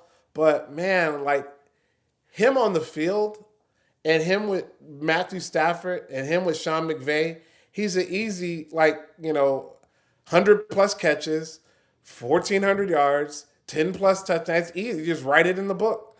He's just got to be on the field and be healthy. So I love Puka Nacua. I think that he is the wide receiver 2. Oh, okay. I think he's in that question for arguably the best receiver in football when healthy. Yeah. The dude's I think I put him at 2 as well. It's just Mike Evans, Tip. Love Mike Evans too, man. I was every year I do a thing called the Grumpy Old Men, and I was thinking about doing that tonight, where it's like players that are over 30 but still have fantasy value, and Mike Evans fits that. He is going to, he's going to a better situation under Kyle Shanahan, and a younger quarterback, a guy who can get him the ball, I think he's going to a better situation, really. And some people will say, oh, but Baker Mayfield, they had a really good connection. Yeah, but this is Kyle Shanahan, man. Kyle Shanahan's about to have this dude score 15 touchdowns. I can see it now, 1,000 yards. Like, as long as he stays healthy, and they can utilize him the right way. Back when he was in with Tampa Bay, he was doing a lot of those deep shots, those go routes. That was what was hurting his hamstring, I feel like. I feel like he was pulling him then because he's already going to be a physical player. He's already very physical. You put all that physicality and then you put that speed into the mix, I think things happen. I think this time they're going to ask him to do a little bit more of the intermediate stuff. And also red zone, obviously. Like, they're going to need him this year with no George Kittle. That might be better long-term for him as far as that might be better long-term. Yeah. I think if they kind of groove his game a little bit differently to kind of, help his longevity, if they do that, man, yeah, Mike Evans all day. Woody Marks, Tip. Ew. Why are we talking about him? Thank you. No, that's a great reaction. That's exactly what I'm looking for. Like your natural reaction to a player. Thank you. Thank you. We'll move on from that. Michael Wilson. Okay. So I listened to the Jim Rome show the other day, and he was on there. And he was talking about, his off-season workouts and talking about Marvin Harrison Jr. I think that, Michael Wilson, there was a connection that he and Jacoby Brissett had last year. And if Jacoby Brissett's going to be your quarterback again, I think it's going to be – that's another reason why Trey McBride – I just think that Jacoby Brissett just going to throw it to whoever the hell is open. And whoever the hell he can get the ball to, that's who he's throwing it to. And sometimes if it's Michael Wilson, he's got to throw the ball to him 10 times a game, he'll do that. If he's got to throw the ball to Marvin Harrison Jr. 10 times a game, he'll do that. Like, I think it's just so unpredictable. But with Michael Wilson, I think there's a little bit more you can like there because it seems to trust him a little bit more in the red zone than he trusts Marvin Harrison. I thought that he was going to really get Marvin Harrison going in the red zone. That was Kyler Murray. Kyler Murray had a really nice pass to him in the preseason. But I think that Jacoby Brissett, if Jacoby Brissett is going to be your quarterback, Michael Wilson, I think for me, I would rank him. I would grab him like as a wide receiver 4, wide receiver 5 on my team, just to see that depth piece. You don't want him to be a 3 because there's going to be those weeks where he's going to disappear. So you want a little bit more consistency out of a 3. So I say wide receiver 4, wide receiver 5. I'm comfortable with him. I like that. So a little insight on mine. I go to all the training camps for years. I know people that work for the team. I'm in tune when it comes to my team. Last year in the spring during training camp, Kyler and Marvin had a great connection. I thought that was going to spill into the regular season. And then when it comes to the regular season and that transition where Michael just took over after, with Marvin's injury and whatnot, I think Michael's a better player, just from what I hear. I just think he is. I could be nuts, but my hot take is I could see him being a top 15, top 20 receiver this year if Brissett is the quarterback. Ooh. so that is spicy. That's bold. So on our spaces, I think it was last week. It was either last week or the week before. Michael Wilson came up, or no, Marvin Harrison Jr. came up, and I think that they had him rated 43rd amongst a separation. And I was like, what? Like, wow. Like, that was telling because that was one of the issues that we were talking about wide receivers who couldn't really separate. And we talked about Keon Coleman and some other ones and how they struggle. And his name came up. And Tip, I don't think I'm crazy just watching the tape. I think he's just a better player. Yeah, I like Michael Wilson. I like Marvin Harrison Jr. too. Allegedly. It's just something. Right. Like Jim Rome too. There it is. So I think personally, if I can't get Trey McBride, I'm staying away from the wide receiver. I'm staying away from it. I want to see what happens. But if I can get Michael Wilson as a depth piece, 4, 5, 6, whatever, I wouldn't be mad at that. Money. I got a whole bunch of other players, but I'm going to go only one more because of your time. So your take. Give me 2 more. 2 more. All right. So I'm going to, our ex-quarterback. Is that number 2 because Von Poop is here? Is that why you're going 2 more? RX quarterback, somebody you're really high on. I just know Kyler. I spent some time around him. I know how. He's not that guy. He doesn't have it up here. Straight up, He does not. He doesn't. I know his teammates, some of them pretty well, and the body language, like the Matt Liner look, not talking to his teammates, the work he does not put in, just the stuff I hear. He's not that guy, bro. Let me ask you this question real quick. Was he at first, or was it like that at the beginning, or did it trend, or did it trickle down? It was like that from the get-go. That's interesting. And I was his biggest fan. Because my theory was when he first came into the league, he was like, trying to set the world on fire. He came out, his second year, they were really good. And then something happened between the Cliff Kingsbury getting let go. I think he tore his ACL. Then the whole thing came out. Then the whole thing came out about Call of Duty, right? We'll get into that. Two things: disconnect with his teammates and getting hurt scared him. That's what I heard from one of his close friends. Wow. And look at his record when Call of Duty comes out, and look at his record prior to Call of Duty. The guy I know it sucks saying this. I hate talking bad about somebody. This guy does not have it. I think he'll be in Las Vegas playing baseball. He's you know what, dude? If I could just say that he like I have grown up around a lot of people. I was a ball boy for the Suns back in the day, so I was around NBA players all the time. I grew up around the music industry. I've been rock and roll my whole life. I've been around a lot of people, and he's just one of those people that doesn't have that connection to people or society. Like he's not. I hope I'm wrong. He's in a different frame of mind. And he's never going to achieve success. He's distracted. He's distracted by too many variables. Now, do you think? Now, here's another theory of mine. I get all that. I understand. I've seen the disconnect that you're talking about, right? I think he's going to be a baseball player before anything. But okay, so you think that this 1 year, because he's got a 1 year contract for what, $1.3 million. You don't think he's going to try to ball out this year, get that payday, then do like what you're saying? That's why I'm telling people, don't get this guy in Dynasty, but in a redraft, in a best ball, all day long, please go get this kid. Best ball. But like you, so you don't think that this could be the year that everybody's like, oh, we were wrong about Kyler Murray, and then maybe next year once he gets paid, then it'll happen, or he's just that totally out. Great points. If he's not going to do it this year, he's not going to do it. He's make or break. The system's perfect. The coach is perfect. The weapons are good. The offensive line's way upgraded. If he doesn't get it here, he's not going to get it. Right. And you're Snoop's right. He's pointing to his head. He's pointing so that is to be seen, because man, I can't wait to see what happens with that. Man. Me too. I'm not trying to be a hater, but I just I just don't see you've heard the expression like all the stars have to align or whatever. And I just don't see that one aligning to make the success that he needs to have happen. And I wish him the best, but I see him going to Las Vegas and trying to be a number one pitcher in the MLB. Shortstop. So I got one more player for you, Tip. This is my must-have as of right now, if I'm drafting right now.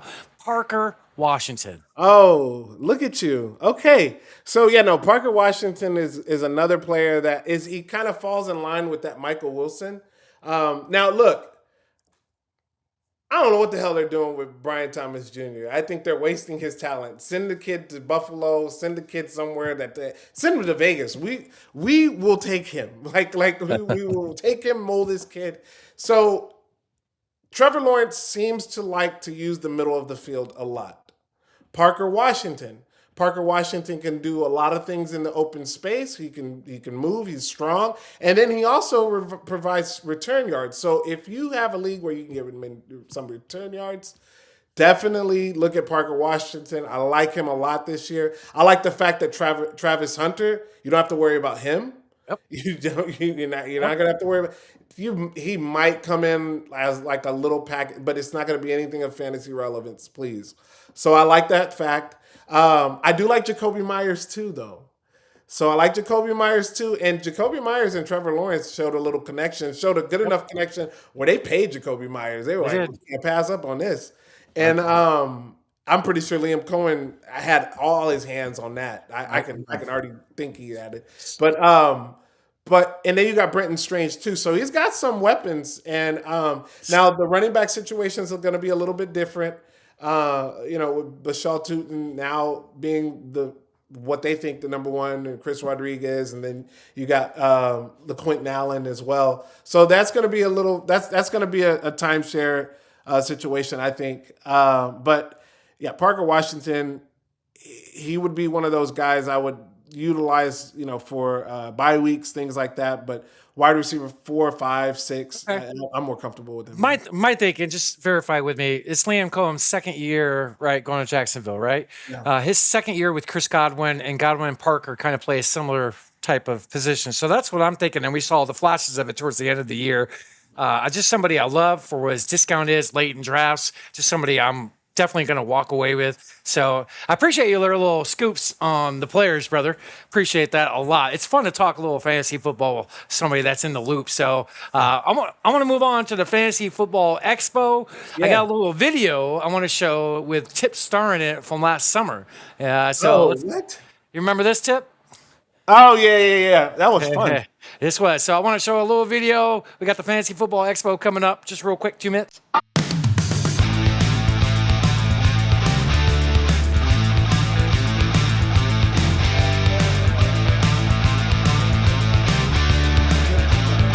I love the energy here. I love the excitement and the enthusiasm, and it's always going to resonate here at the Fantasy Football Expo in Canton, Ohio.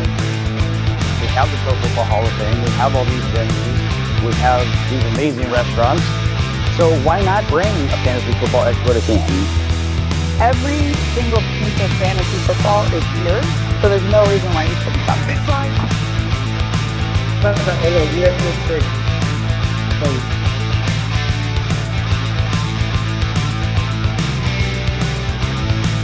Everything from a poker tournament to cornhole, golf scramble, you had poker, and Saturday it's all like draft. You had the classic, draft night out. A lot of positive vibes. We're here. We're in Canton.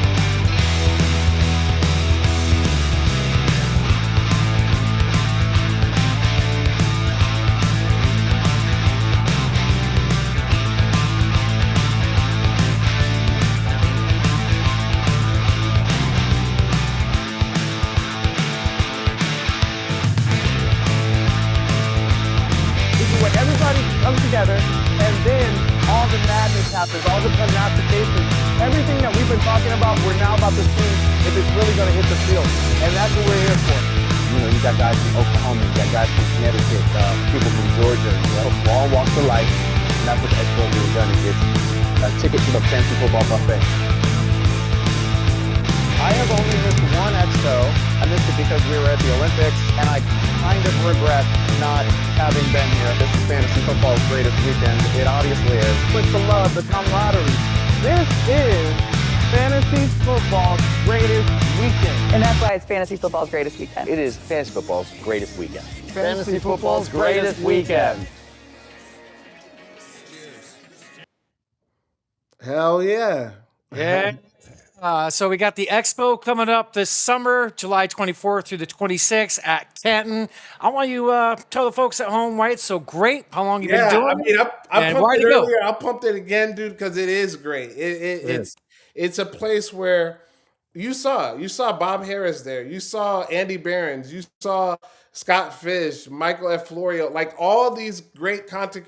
I was sitting there talking to John Daigle. Like, come on, man. Like this is... Like, we were sitting there talking, just hanging out, just chilling. Brad Evans, like all of these people that I've grown up to learn and love listening to and seeing on TV, you're there with them, and they are hanging out, it is a nonstop party. You do have drafts that go on. You have the Kings Classic that goes on in the Hall of Fame. That's when like the big head like certain people like Dave Richards will be there. Of course, like Bob Harris, and you'll have Jim Coventry, Matt Harmon, like all of the guys, Marcus Grant. They'll all be drafting in a room together. And, of course, they track it throughout the whole year. But the Kings Classic is something that's really cool to watch. You get to see the pros do it. Then they have the other draft night outs where they have actual leagues set up that you follow throughout the whole year as well. So that's fun.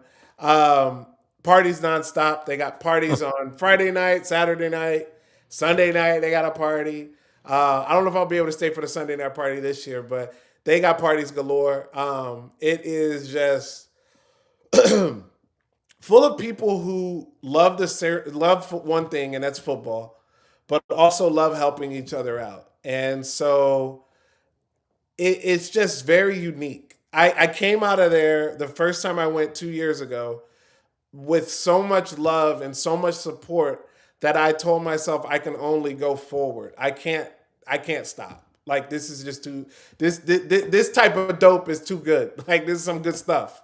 So I go back the next year, and it's like I get that extra. I'm like, oh man, I got that X fix again, and it just carries you through the whole season, dude. It's just so much, just full sheer, dude. You have to be there. It's nothing. There's not really a word to explain it, and it's hard for me because I write, so I'm always explaining with words, but I can't literally explain it, dude. And then this year, it's going to be July 24th to the 26th. Please get your tickets. Go to Fantasy Football Expo. Get your tickets there. It's put on by Bob Lung. Bob Lung, who also Great writes man. the Consistency Report. Great dude. His family, his wife Pam, she's just an amazing wife. She stands by him. She's out there working with him. His daughter's out there working with him as well. Like, it's really cool to see families do that type of stuff, man. So it's just a lot of fun. Can't wait for it, and I hope to see you guys there in July. Well, I'm going to be booking in 2 weeks, and I'm going to be hooking up with Johnny Main and Nick Wilcox. My brother's there. Yeah. And, I'm going to buy you a cognac when we get there. I'm going to meet you and have a drink with you. So I've heard. Dude, I don't get into this like Comic-Con nerd fest things. Like these little nerd fest Comic-Con things that you guys I'm working do. on it, Tip. Like, I'm working on it. I don't know about this. You can go to the Rock and Roll Hall of Fame. Rock and Roll Hall of Fame. It'd be fun. It'd be fun. Let's do it. I'm trying to book it where I'm going to be there 2 weeks so I can go to the expo and see Larry Fitzgerald get enshrined. That's what I'm trying. Yeah, that's nice. But I owe you a drink. I would love to meet you. I've heard so many great things about the expo, just like it's special. Like everybody talks about, it's like hard to put into words. They don't barely even talk fantasy. It's just getting to know people and networking and the love. And I want to experience that. So cheers to the expo. For real. Cheers to the expo. Everybody all around. That's right. So thank you very much, Tip. I want to be very respectful. We've gone way over what you kind of wanted. So, you were fun, bro. It was a good show. I hope you enjoyed coming on for the first time, meeting us. I will love to later down the road have you back on for football season, man, if you're ever open to it. Brother. Oh, man. It means a lot. Just your support for people in the industry, even people trying to make a name. Like, I'm just trying to find my footing where I'm going to be and what I'm going to do and why God put me in this space. So God bless you. Thank you. Any final thoughts for? Yeah, man. If I could just plug, we are doing me, Nico Rossler, Nader Saba. We are formulating a group or a podcast, and the podcast is going to be called Fantasy Football Space. So it's playing off of our spaces that we did, but this is going to be an actual podcast. And it is going to be launching very, very, very soon. We already have our Instagram up, so follow us at FF Space Pod. That's FF SPACEPOD. You can follow us there. And that's the same handle for our X account and our Blue Sky account as well. We're working on TikTok and also YouTube as well. So once we get those two, we'll get those going as well. So yeah, please follow us there. And man, those two guys, Nico, amazing writer with Rotoballer. That's where I met him. And Natter, good better, very good better. Yeah, very good, very good. And then Natter is a guy that I've been working with doing spaces and a podcast with for a little bit. We've got a couple Spotify shows that we've done. So yeah, please check us out. Tell you have spaces every Thursday, correct? Every Wednesday night. So tomorrow we have a space with Pat Fitzmaurice of Fantasy Pros. Ooh. And then next week we have Eric Bachman, and then that's when we're taking a break and we're gonna transition to the podcast. Yep. Looking forward to the podcast, brother. Thank you, man. We are too, man. We're excited about it. Yeah, let us know if we can help in any way, bro. Any way you need, brother. I got nothing but love for you. So, thank you, man. I appreciate it. Snoop, any final words for a tip? No, dude, I'm proud of you for, not hating on Caleb Williams too hard. That really. No, that's not me, bro. That hit home. That's not me. I did tell people to sell. You can sell on him, but you got to read the article to see what the reason for selling him. Just because I think he's that special. I think he's great. Right. Cool. So this show is expanded. It started off with just a betting show, which is my background, my bread and butter. On the Almanac, like Back to the Future with Biff's Almanac, that's my old GIF. It's turned into fantasy sports stories, sports in general, chopping it up. So I'm very blessed and humble. Thank you so much, the great, phenomenal Tipp Major. Wow. Go give him a follow. And Tipp, thank you very much, brother. Thank you, man.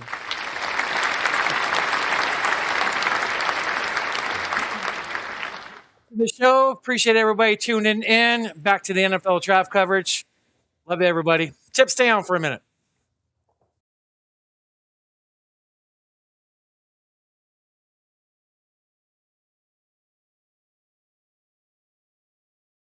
Both of our mics. There we go. Yeah. I know we got it muted. What's up, brother? What up? What's up, dude? Dude, how cool is it to talk to Tipp, dude?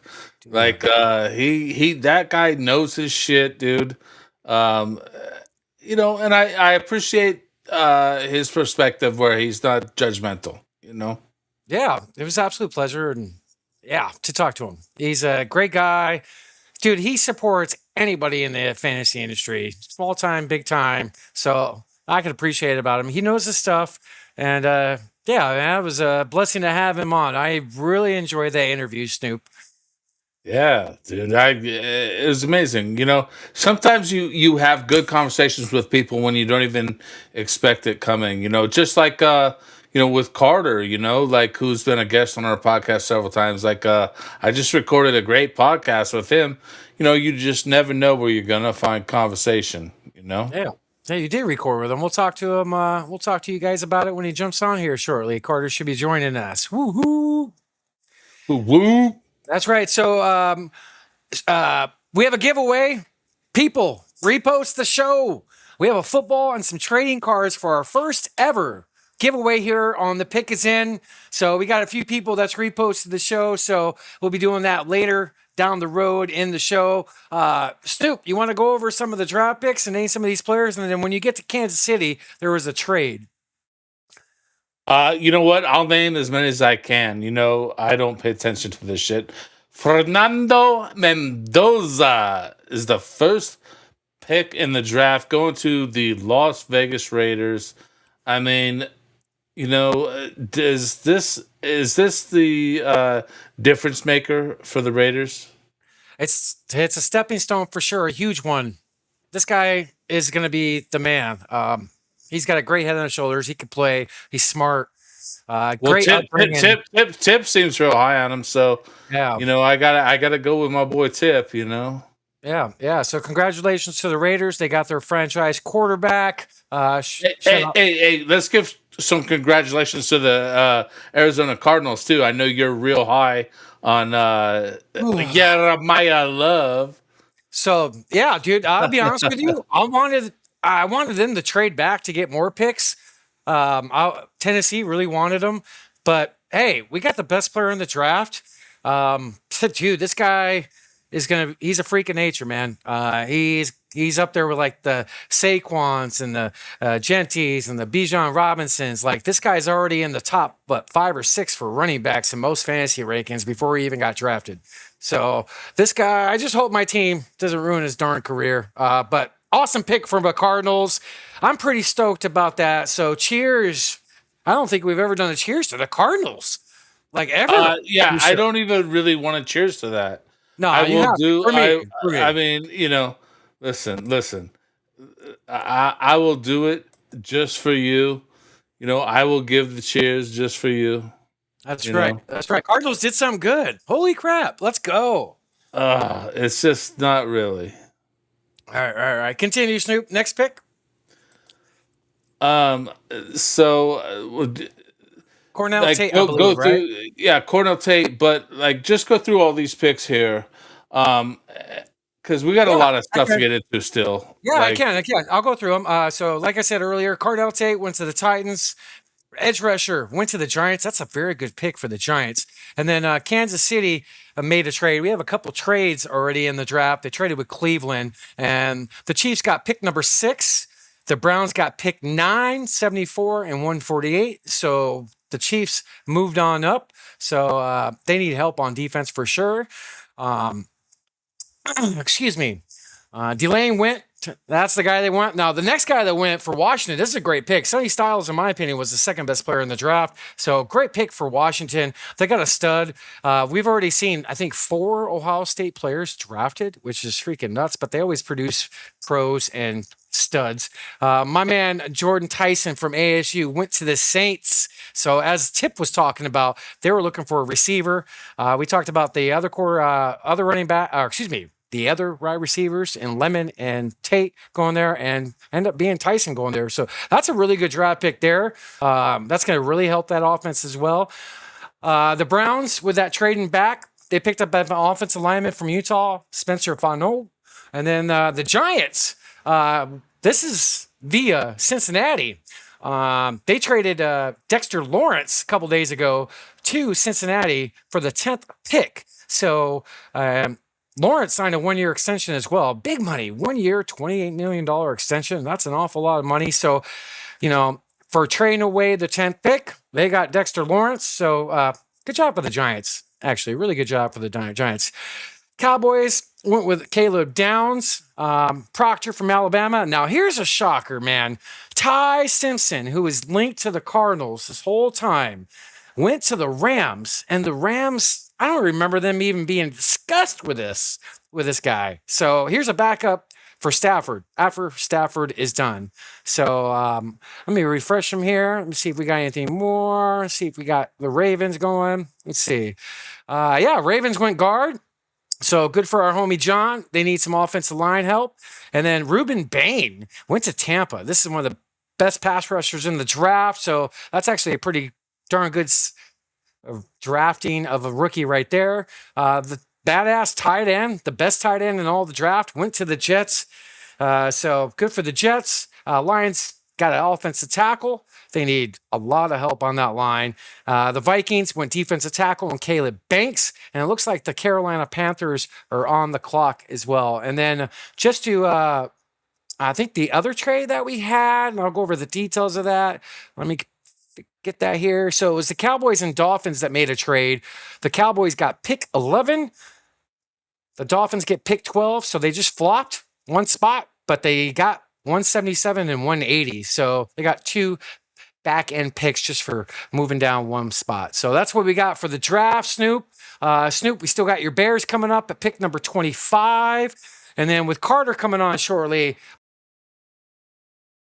on the clock, end of the draft as well. But exciting stuff, Snoop. That's crazy. The Rams got Ty Simpson. I didn't hear nothing on the Rams being linked to them.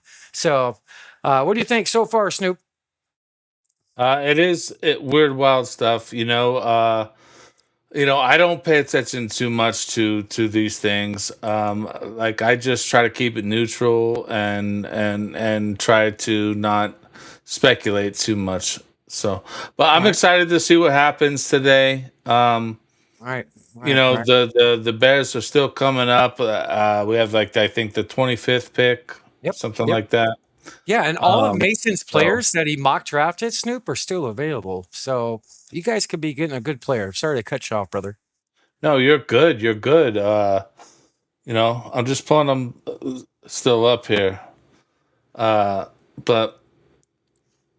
yeah, I want to go into that Dexter Lawrence in a nutshell. I was going to pull that up here real quick since we're already in that. So I already went over that a little bit. So that was a couple days ago that trade was done. So we talked about that on the podcast the last 2 weeks. So something that we definitely hit on here. So that was one piece of the movement before the draft. And good job for the Giants, because I don't think he's worth $28 million. That's a lot of money for not a like stud, like a Myles Garrett or like a Watt or like a Khalil Mack back in his prime, type of player. That's a lot of money. It's a ton of money. That's crazy. Yeah, it's a buttload of money, dude. So I wanna dive into some NFL news before we dip in with Carter here. Let me get that pulled up here. So let me know when I'm good, Snoop. You're good. Pull it up, baby. Yeah. So my pronunciation is messed up. So Adam, go ahead, Snoop. Adam Schefter. Thank you. Thank you. I mean, you always want to put the N in there, like that silent hardcore N. Scheffner. That's like there's no N involved in Schefter's name. Thank you. So the Eagles remain open to trading A.J. Brown. The Patriots remain highly interested in acquiring the star receiver, and conversations are expected to resume shortly on or before the June 1st deadline. Likely, help me out, Snoop. Likely what? Illuminating? Illuminating. Thank you. In a deal per league sources. So that's something we talked about as well. It looks like he's going to be moved after June 1st. That would be a good get for New England. That's something we could talk to Carter about. And then you're straight up Illuminati is what you're saying. Thank you. In other news, the 49ers and 12-time Pro Bowler left tackle Trent Williams reached an agreement on a 2-year, $50 million extension. Great get for them. He's still playing at a great high level. Other news as well. We're going to talk about a kicker here. Brandon Aubrey of the Cowboys just signed the highest contract in kicker history. He's earning $7 million a year with $20 million guaranteed. That's a lot of loot for a kicker, Snoop. Man, $7 million a year. Man, if I had kids, I would want to have them be a kicker, not a lineman or anybody that takes physical pain. I mean, that's a lot of money to kick a sports ball. Right.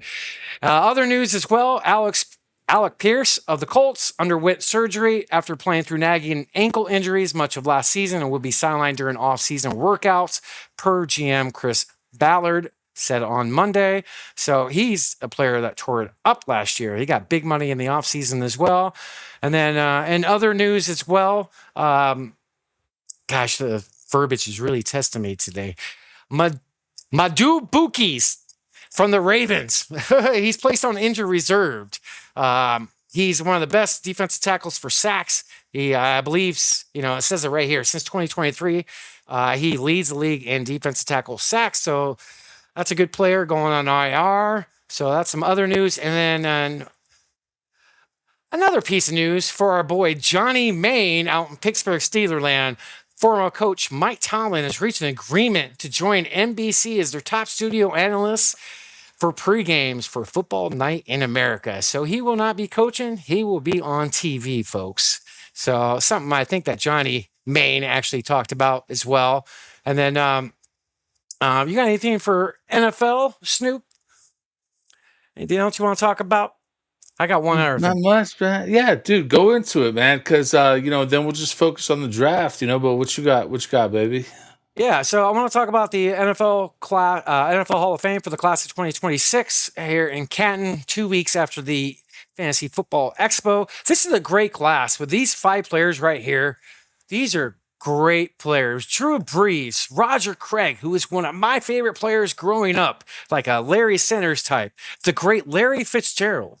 Luke Kuechly, who's arguably the smartest linebacker I've ever seen on a field. This dude was straight up called the play out at the line of scrimmage before it snapped, and the opposing teams always were scratching their head. And then arguably the best kicker of all time, Adam Vinatieri. So these are the main group of the class of 2026 going in. And then I got a little video I would like to show. The 2026 exhibit at the at the Pro Football Hall of Fame is now open. Let me know when I'm good, Snoop. Go ahead.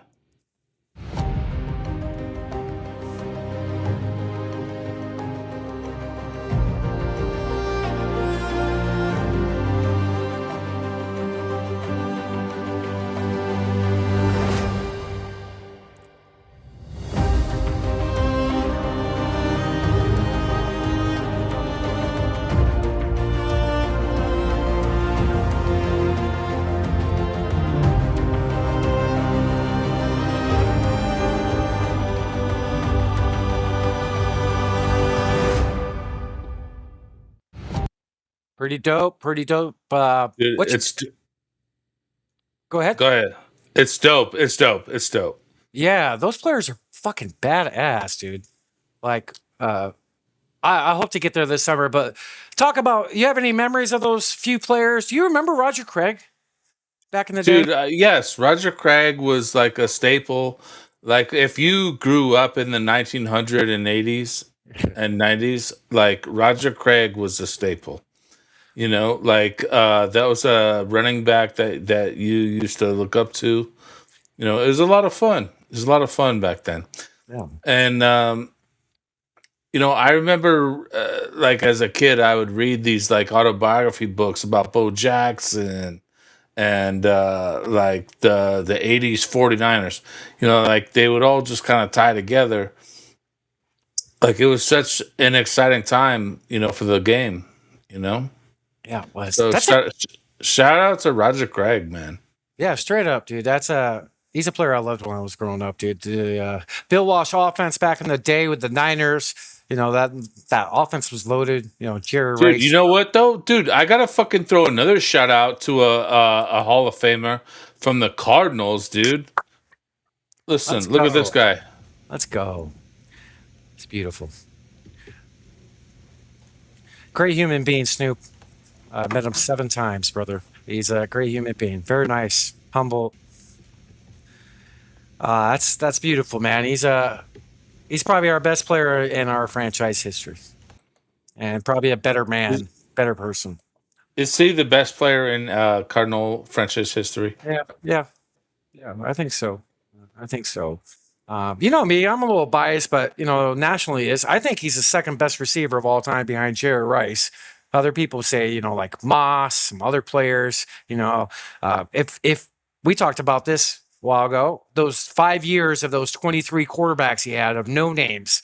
Can you imagine if he had a good quarterback for 5 years of his prime to even patent his stats even more? You know, like, great man. You know, I want to talk a little story real fast. It was the 8 or 2009 NFL Draft Day. It was the night of the draft, after the draft, I think. Yeah. And I'm at an Arizona Rattlers game, and I'm walking just to the concourse, go get some nachos and a beer, and or nachos. Yeah, I was too young. But anyway, I saw Larry Fitzgerald just sitting in just a walkway with nobody, just sitting there, and I'm like, "Is that Larry?" I go up and talk to him. 15 minutes. Asked me tons of questions. Asked me like wanted to get to know me, like down to earth. You know, and I kept saying, "Hey, thank you for your time. I'm leaving." He's like, "Stay for another minute. Stay for another minute. I'm enjoying talking to you." So, very good guy, humble. The guy's a goat. Oh, who is it? We got somebody here. Finish your story. All right. Well, they could wait a minute. So, Larry Fitzgerald's a just incredible human being and a great man. And cheers to Larry Fitzgerald for making the Hall of Fame. Yeah, cheers to Larry. To Larry, the best hands ever. Yeah. Best hands ever. Definitely. Did you hear how he got the news about getting enshrined? Like, no. Tell me. So I got a little video. It's real short. Before we bring our guest up, it's a quick video. I want to bring it up real quick. Let me see if I can find it here. This is a video of how Larry Fitzgerald. You better start the video, guy. All right, I'll pull it up. This is the news of Larry Fitzgerald finding out he's on the Hall of Fame. Check this out, Snoop. Hit play.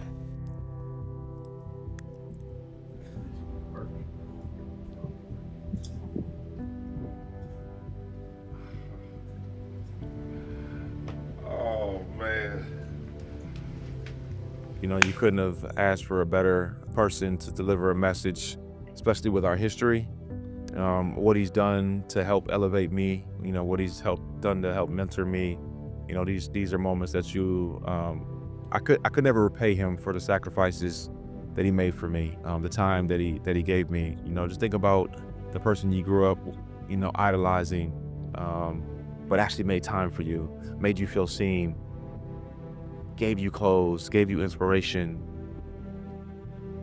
It's an unbelievable feeling to know that you're in the same fraternity with those men forever. People who, like, literally you're standing on their shoulders because they paved the road that you walked on.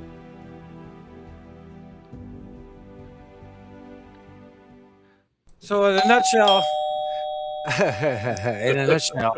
it was Randy Moss that told him the news. So it's pretty cool. It wasn't the whole video. It was just like a short of it. But that's pretty cool to have Randy Moss, one of the GOATs. Dude, let's bring this guy in, dude.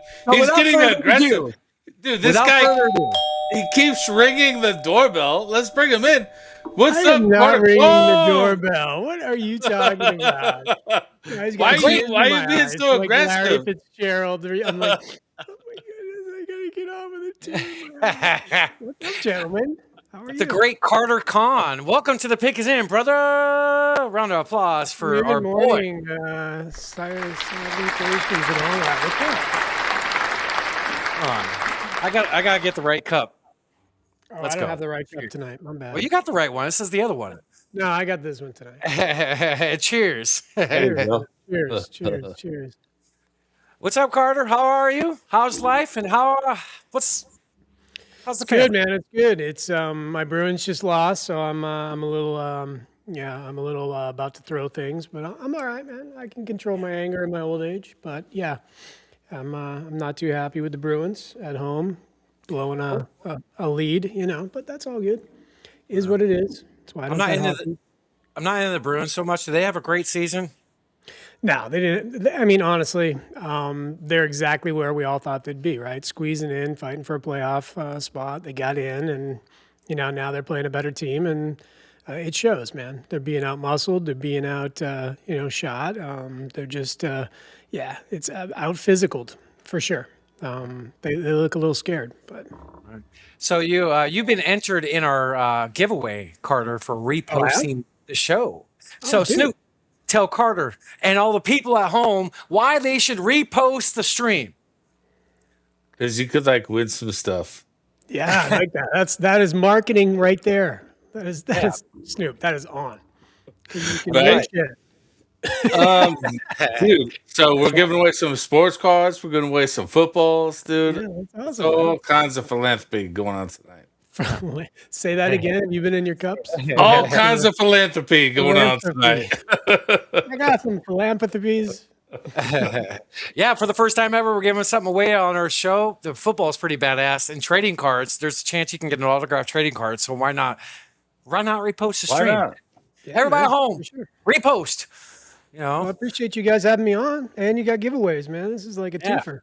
That's right. Hey, should we do one right now? It's up to you, Snoop. Dude, let's do one. You know what? I feel like giving away. Let's give away the sports cards. I feel like giving away the sports cards right now. Let me. I'm gonna share the screen here, just so everybody can see that it's fair. So what we're gonna do here is everybody that has shared the post being the Pick Is In podcast shared stream. So let me pull it How are up we gonna do here. this? First time we're gonna ever do this. So I mean, this is pretty cool. So hey, you got a quick minute, everybody? Just don't forget, we got another prize. Repost the show, and you can enter in the second drawing. That helps us get our get some eyes on us, but that helps you with some free stuff. So Snoop, how you gonna do this, brother? So anybody that shares the tweet for the podcast here, we got X Picker, and we're going to just hit pick a winner, and then it will randomly select a winner. The winner. Oh, that is it. This shit is fucking definitely rigged. It's WWE, everybody. Definitely rigged. All right. So we'll pick another one here. That's funny. Hold on. So we gotta select the thing again. Come on, everybody. Elon. So Stop this leaning hard is on this the is kid. how it happens in real time, everybody. You know, like we're not trying to fuck with anybody. This is how it goes in real time. Oh my god. Are you kidding me? Ted Logan? You know, but you know what though? Here's the thing. It's not just a sweet podcast that happens every day on Tuesdays at 6 p.m. Eastern. But listen, Ted won that fair and square. You know, I'm gonna defer, even though he won. I'm gonna defer it to a new winner. Yes, I agree. I was gonna say. So you know, even though Ted won, we're going to put it to another one here. Hold on one second. Where is the X Picker? Hold on a second. Let's get it all lined up here. Bear with us, everybody. First time we're doing this. Yeah. Every time I come on, the ratings just go like this, right? And usually it's me, but I'm going to blame this one on someone else. It is totally you. It is not. So we're gonna put the post back in here and hit pick a winner. All right, here we go. And Ted wins again. All right, this ain't working. This ain't working. It is what it is, you know. I love it. All right, what do you think, Snoop? Papi Garcia. You know what? Papi Garcia, we're gonna send you some sports cards. Executive decision. Yes, Yeah. we're making the decision right now. Mac is in the chat. And Who cares? Give it to him. you know, Yeah. and then we'll give away a football too. So yeah, congratulations to Papi Papi. Garcia. Send me your info, and I will get you some sports cards sent out. You got a 1 in 10 chance of winning an autographed sports card, but you're getting 3-packs. You got a 33% chance. So hell yeah! Shout out what Windy City did this for us, right? 312 Sports Cards won. You know, follow them. They're fucking amazing, dude. They've been so cool to me. Shout out Windy City Sports Cards, 312 Sports Cards. Dude, they're badass. Yeah, Papi Garcia, we really appreciate you jumping in. So you just won some trading cards. Just DM Snoop with your information, and we're gonna ship them out to you. Me and Snoop will split the shipping, no problem. But you got some cards, and maybe you got an autograph card. So give Papi Garcia a round of applause, Snoop. Let's go. Boom, let's go. Let's go. Dun, dun, dun, dun. Where's the producer? There you go. So, Killer. I'm gonna do a second cheers with Carter and Snoop. That was cool as heck. Yeah, Just do a giveaway. That's the first time we ever done something like that. So cheers. Salute. Salute. All right, so let's refresh and see where we're at in the draft. All right. Wow, that's crazy. Ty Simpson went to the Rams, Carter. That's I know, crazy. I saw that. That was crazy. And that was what 13th or 14th pick? That was crazy. Yeah, no national media tied to I that. didn't hear anything about that. No, at all. Nobody was even talking about. Well, not that I was aware of. Somebody out there is going to know it. Right. So Hold that on, looks- I gotta bet real quick. Give me 1 second. No problem. Do your thing. You could, See, that's what this is all about, is those live bets. And like, I'm dude, doing. I just dude, shout out to fucking Carter Kong, who's coming on the Here's the Thing podcast. He's gonna be my special guest next week. Dude, we had a great conversation about just this in particular, just betting on the fly, you know? Betting on the fly, and yeah, just the way the conversation went all over the place. It was a good conversation. how was that? That's awesome. You guys recorded. It's coming out next week. You guys said it went pretty well. Yeah, we'll see if it gets released, you know. Maybe I'll just hold it. You know, I don't know. Maybe it ends up on the cutting room floor. You know, me and my 53 followers are really not going to be happy about that. What's your handle over at Instagram, Carter? I know your following's pretty big over there. Odds Are Podcast. I got a little more following over there, so that's where I post all my slips and yeah. So Odds Are Podcast over on IG and TikTok. I believe it's Odds Are Podcast as well, but I have to check it again. All right. And since we're plugging you, last night was good. I hit some nice ones last night. So, and all you people on X, go give Carter a follow as well. I got his page pulled up real quick. Always plugging my dude over here at Odds Are Podcast.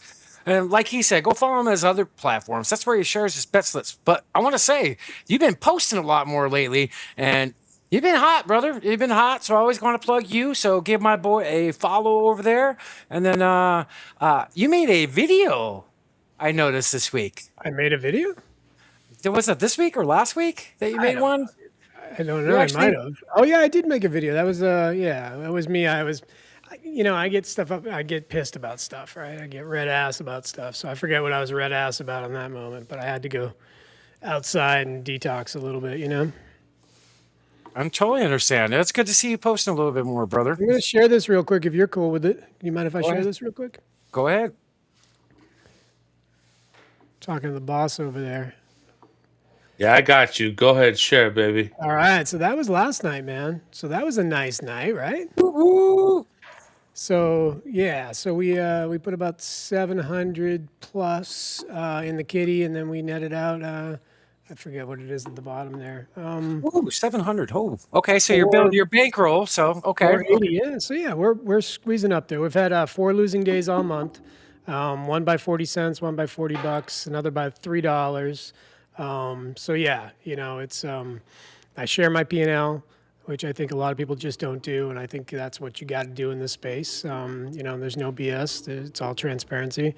You know, we're hot right now, so we're gonna ride it. Playoffs are good. I just hit a nice one too tonight for, who was it? I shared it with you, I think, didn't I, Hayward? Not. If I did, I didn't check. I was too busy with the show. Yeah, man. it was. Did you just call him Hayward? Haywood. It's my accent. It's my accent. It's my Boston accent coming out. Haywood. The clam and chowder. It's a clam and chowder accent. Yeah, so I had a nice negative 109, and I know that's really attractive to you bettors. You're like, negative 109. Oh, right. You put a bill on it, and you know what you get back? You get $92. So That's you funny. make your money back. So I got CMB for 15 points and Struce for 10. And they easily cleared that line, and I didn't have to sweat it. And CMB, if you're not playing, Murray Boyles on Toronto, you are missing the boat because this kid is hot. This kid can put up 10 to 15 every night, if not 20. So, and he's always got good odds. So, worth playing. CMB. I like the new graphics, by the way. Thanks, brother. Yeah, I changed it up a little bit. I like the calm thing.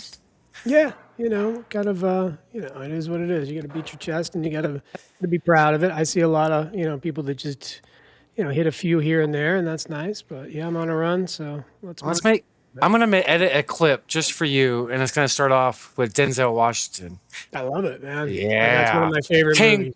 That's right. King Kong don't got shit. Got shit on me. I mean, That's right. Talk about a gritty movie. Yeah, right. Great movie. So good job, man.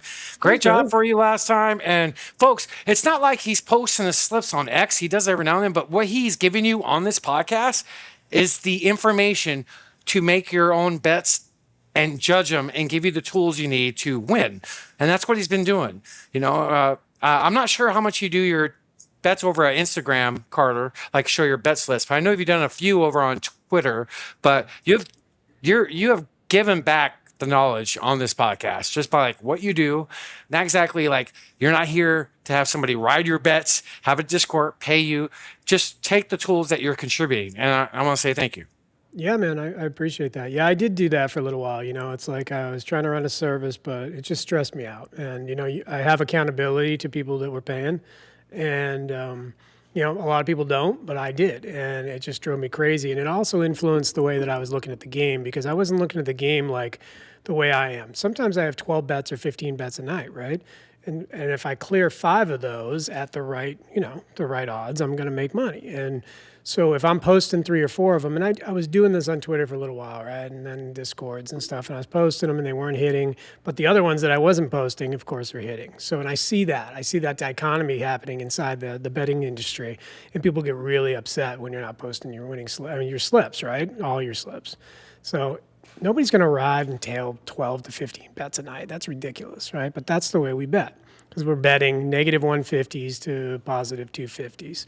And what the hopes are is that we're going to clear out $200 to $300 a night. I've been averaging, I think, 109 this month in profit per day. That includes, every day. So that's what I'm doing. So when I just post the winners, that's no way of me saying, haha, I won, look at me, I'm flossing, because I'm sharing my P&L and I'm trying to give you as much information on podcasts and every other place that I can to try to show you exactly how I'm getting there and how I'm doing it.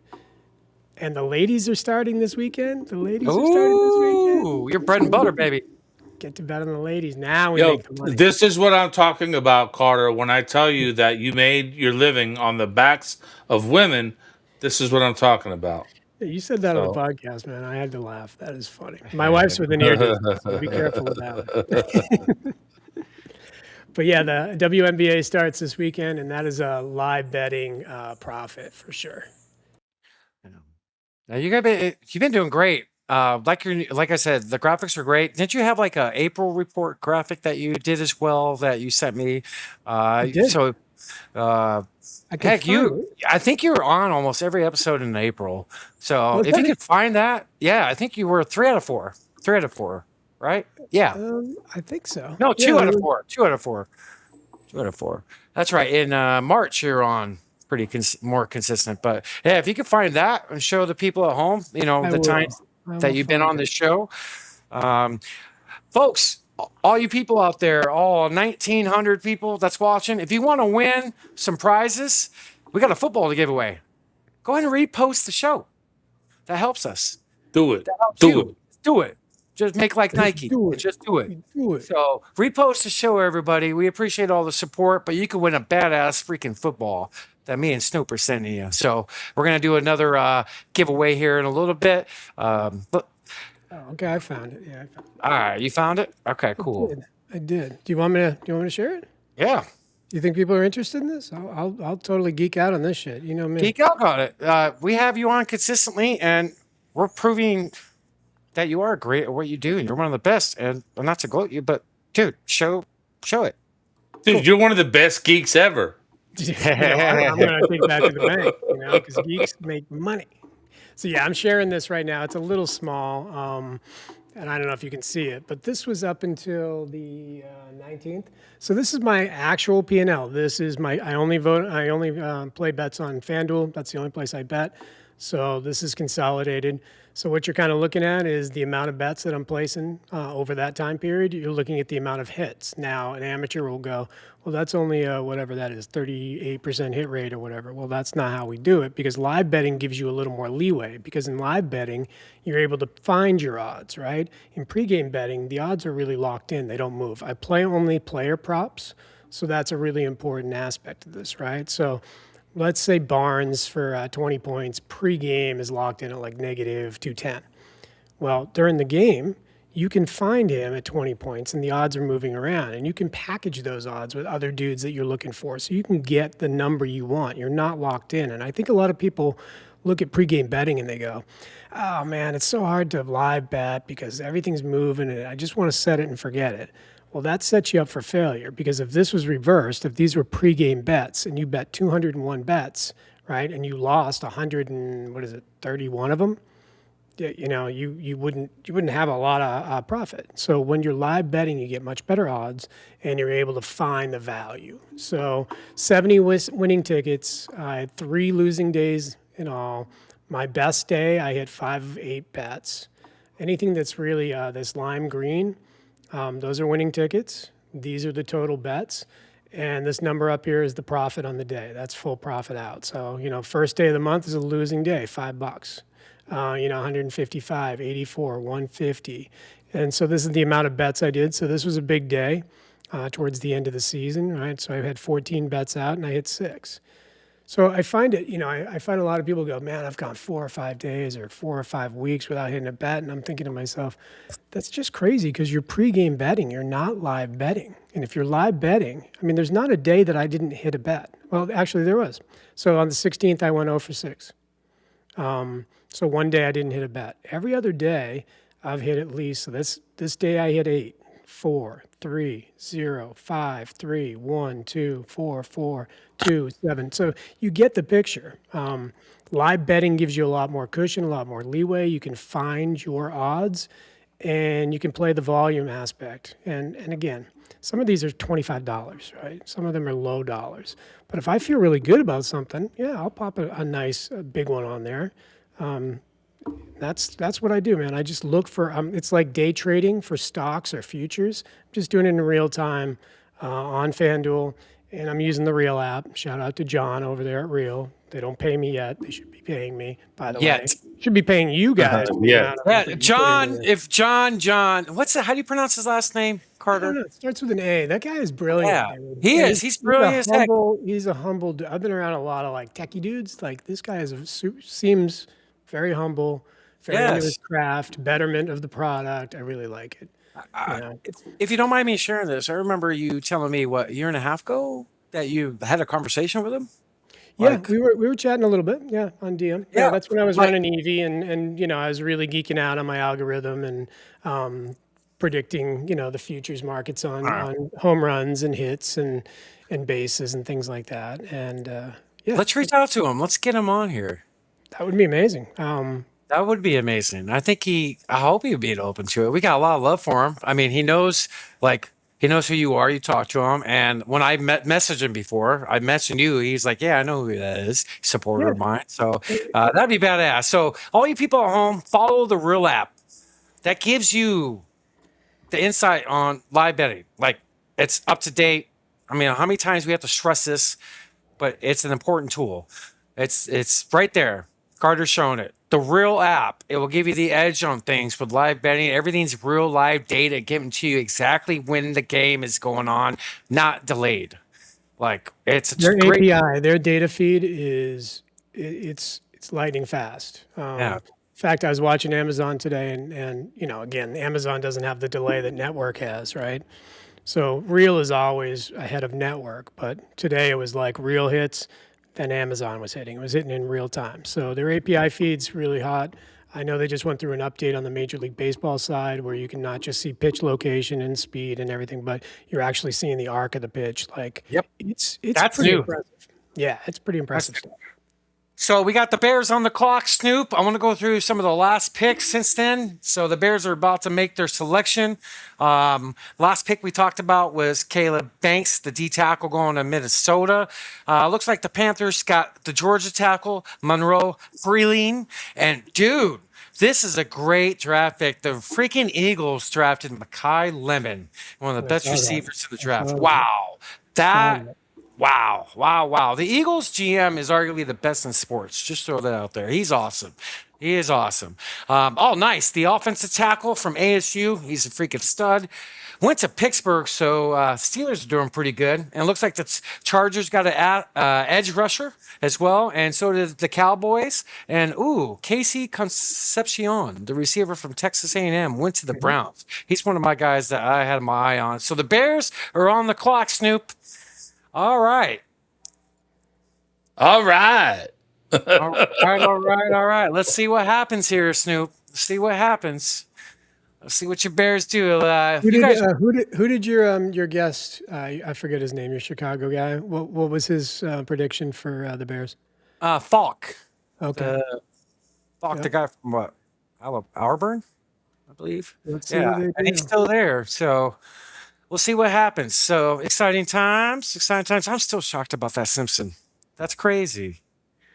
It's crazy. Again, I'm not as versed in college as I am in pro, so I don't have much feedback. I just kept hearing the talking heads saying that he was going into the first round or early the second round, and I'd watched him enough to know that, again. I want to talk about AJ Brown.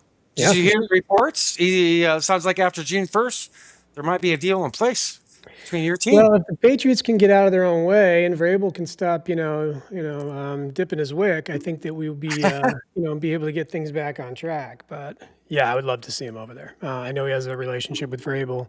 AJ's kind of a special dude, like in a good way. He's just unique, So I think he fits kind of the Patriots, the Patriot way, which is, study, do your job. The whole Belichick stuff that still reverberates through the organization, of like this isn't a place we have a lot of fucking fun. This is a place where we do a lot of fucking work, So I think he'll fit right in. I hope it happens. I agree. He's really close with Vrabel. The Romeo Dobbs signing is exciting as well, and I think that's a perfect blend for your receivers. Drake May, the helmet, the big marshmallow on his head. I got to use it. Yeah. Drake May to the moon, for real. He's already number 3 or 4 in fantasy rankings right now. Let me ask you guys a question. Why the hate? Is it just because he's a Patriot? Why the hate on Drake May? He's a Patriot. That's why. Is that the only reason? As Jonah would say, he's a Tom Brady clone. I mean, honestly. We had that conversation, I think, a couple months ago, right? We did. He cloned his dog, and before that, he cloned Drake May. So I get it. I think so. I think it's just because they hate nationally. The cycle of life, right? I mean, it makes me upset, though, man. I mean, it's like I get it. Like I can't stand Pittsburgh, right? And I hate Buffalo. But I'm going to tell you right now, Josh Allen, I can't not like the guy. I can't not like the way he plays. I can't not like his attitude, his personality, the way he treats people. He's comical. I love him. I remember you when they took the lead this year, one of the games. You messaged me. You're like, I hate the Bills, but damn, this Josh Allen, he's something else. I gotta respect that. And he's doing it with nothing. He has nobody to throw to. That guy has no wideouts. He has no wideouts. That's why obviously the tight ends are talented enough. And he's really, Knox and these guys, he's really maximizing that 2 tight end set and everything that he's doing, right? And 3 tight ends a lot. And I really admire what he's doing with that team. I just hate Buffalo, but I can't not like him. Do you know what I mean? Even, I don't know. I can't. I gotta love a player for the player. The colors that he's wearing, I can root against the colors. If they're playing me, I'm going to root against them, or if I have money against him, I'm going to root against him. But good player is a good player. So get off the Drake May hate. No reason to hate Drake. There's also no reason to like Drake May. I'm just saying. Soft base. Oh yeah, you're the Miami fan, right? So you're the Miami Heat fan. I'm not other than Miami Heat, I'm not much of a Miami fan. All right. I thought you liked the Dolphins. No. Who did No, sir. Who did Chicago take? They just took Dylan Thieneman. Wow, that's a little reach in my opinion, but he's a safety who can play all over the field. So as what Mason West was saying, somebody that can be versatile. So he's going to be plugged in right in your secondary, Snoop. So as we talked about, safety was high. So, all right. Yeah, we need some secondary help. Well, we also need the edge, the defensive edge is really the spot that I was hoping that the Bears, would have tackled. But, we'll take some secondary help. Yeah, especially you need it. I think I had this guy was ranked like a 2nd round grade, but you know how it is. Half people are right on their grades, half people are wrong. I mean, for God's sakes, Mel Kiper's on TV and he's freaking always wrong. So Can we like cut his hair, please? Oh my Oh, god, right. it stresses me. I just want to go line him up and like fade him up a little. Like, come on, ESPN. You can't put him on looking like that. I know he's 80, but you gotta That's funny. fly him up a little bit. So Carter, all of our trips to Vegas to watch the draft with all the guys for 12 years straight, we always had one request at this place we booked, Legacy Stadium. It has to be on NFL Network. It cannot be on ESPN. We would walk out because of Bell Kuiper. I get it. He's frustrating to me. He But I is. grew up with him. He's like one of those guys. He's like Dickie V. I love Dickie V. Don't get me wrong at all. Yeah. I'm just saying, you grow up with these talking heads. They become part of your life, Right. So, how's your Celtics doing, brother? I've been kind of a little bit out of the loop with work, just reading reports. Talk about them for a little bit and what you've been seeing, how they've been playing. Yeah, again, towards the end of the season when Jason came back, there was a little adjustment period between him and Brown, and they figured it out. But we just had a little setback. They didn't come into play versus Philly at home. I mean, that was evident from the first 4 or 5 minutes on the floor.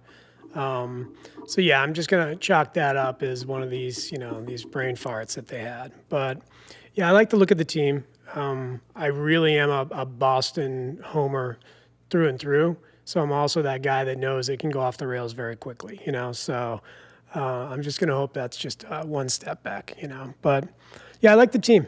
I do. I think that there's a lot of depth, as everybody knows, right? I think Joe Mazzulla is one of the most underrated coaches ever, and I did not like him for the first year at all. Like I just thought. I remember you talking about him. Yes. Yeah. You're like, I don't know if he's the guy. He kept saying that. I'm a prove it guy. I'm an old school guy. You got to prove that you love me. You got to prove that you're a good person. You got to prove that you're a good player, a good coach. And he has done that. He really is. He's really, really shown that he knows how to manage talent. And he's got a lot of talent. I mean, you've seen Peyton Pritchard's minutes go down, right? And you've seen, what's his name? Got to look at my roster here. I can't remember. Oh, Hauser. You've seen Hauser's minutes go up, all right? What's up with the minutes description there? What do you think? I just think that Hauser he's just nailing it. I mean, he's more confident in his shot. I don't know if it's the rotation I don't know if since Tatum came back, I don't know exactly what it is, but Hauser's getting, I don't even know if it's more minutes. I just think he's getting more opportunities and he's getting better looks. Which I think is important. And you're more of a scheme guy. I look at stats, right? I look at what the volume happens to be, and I look at, minutes. So you could tell, on the season, I don't even know if he averaged 10 points. I'm going to pull up his stuff, but I know lately he's been just killing it. And Keita, I think Keita's extremely underrated. I think, they got Vooch in there to kind of like, okay, let's see what happens. Can we take some of this pressure off him? Can we move him to, Keita to backup? And Keita's proved like he's not moving out of that spot. He does get in stupid foul trouble. He is still a kid. He's lanky. He gets in his own way sometimes.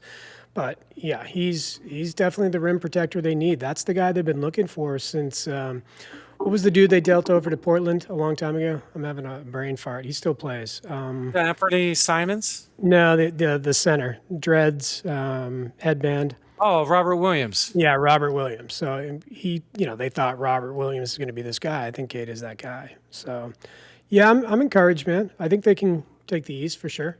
I don't see anybody getting their way. I mean, Detroit looked good last game. They had their little brain fart, so. Cleveland, I don't really have a lot of faith in.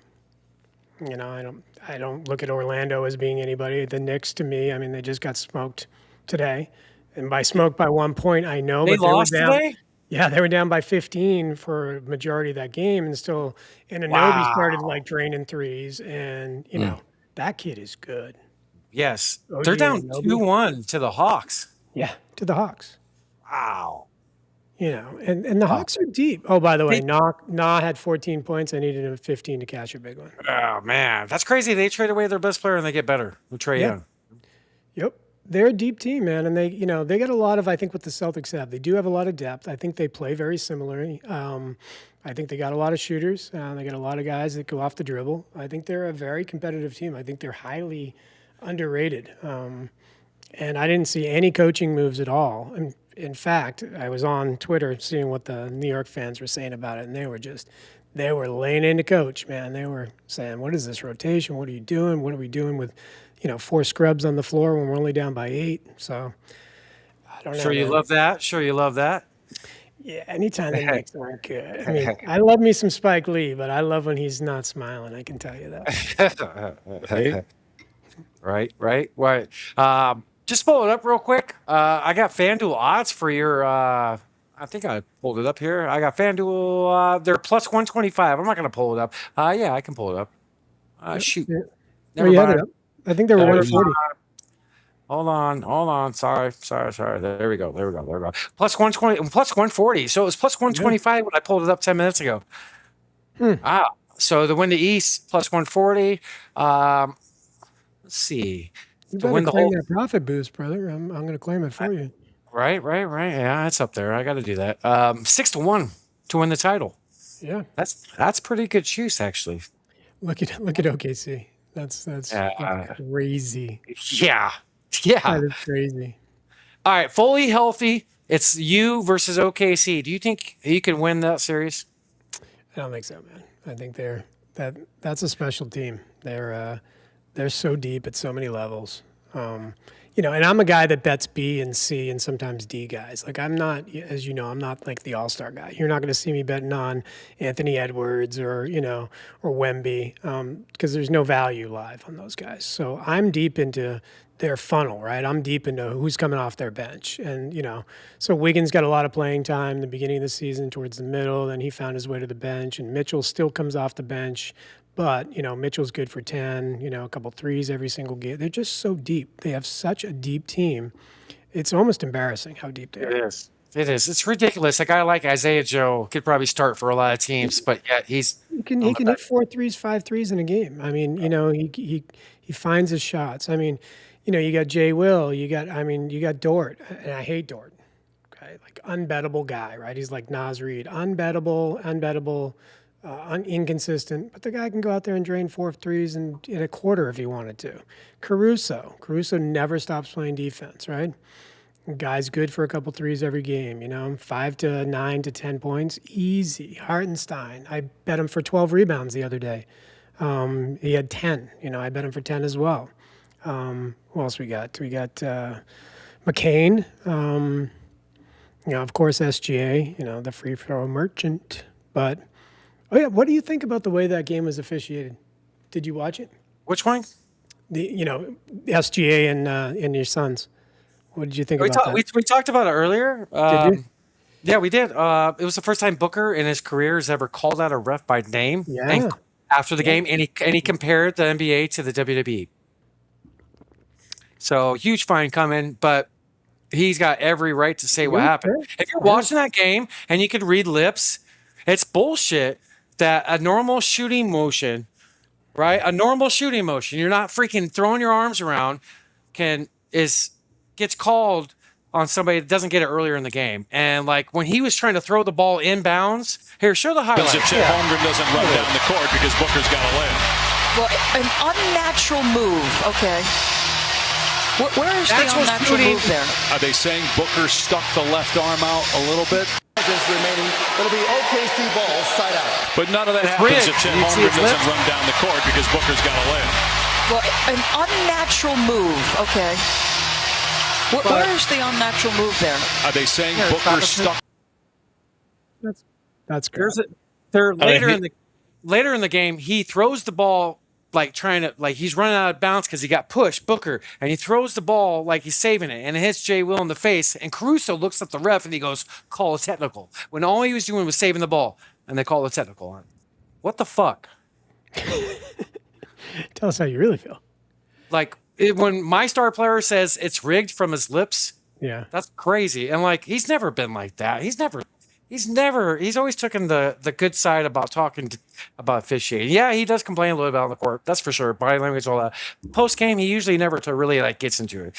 I thought the refereeing was pretty freaking horrible. That just means that Phoenix is going to win them Saturday.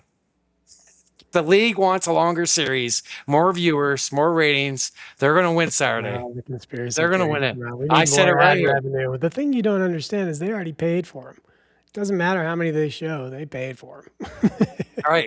Right. But it's coming from a non-Phoenix fan. That was kind of BS, wasn't it, Carter? Yeah. Again, I pay a lot more attention to Suns because of you guys, and just and again, they're a fun team to bet because especially when Williams is playing, I feel like there's which is almost never, by the way. He's probably done for the year. Yeah, but when he's playing, there's continuity, and I just really enjoy betting on the team. But you could, again, it's SGA. I don't know what it is. I don't know. I don't know why he's getting the line all the time. Sometimes I watch very impartially if I don't have any money on anything, right? And I'm just like, dude, that's a foul. Of course he's at the line. But then you're just like, and he's fouled again, and he's fouled again. This is the Harden treatment. Oh, Harden's at the line again. Oh, SGA is at the line again. He's the new Harden.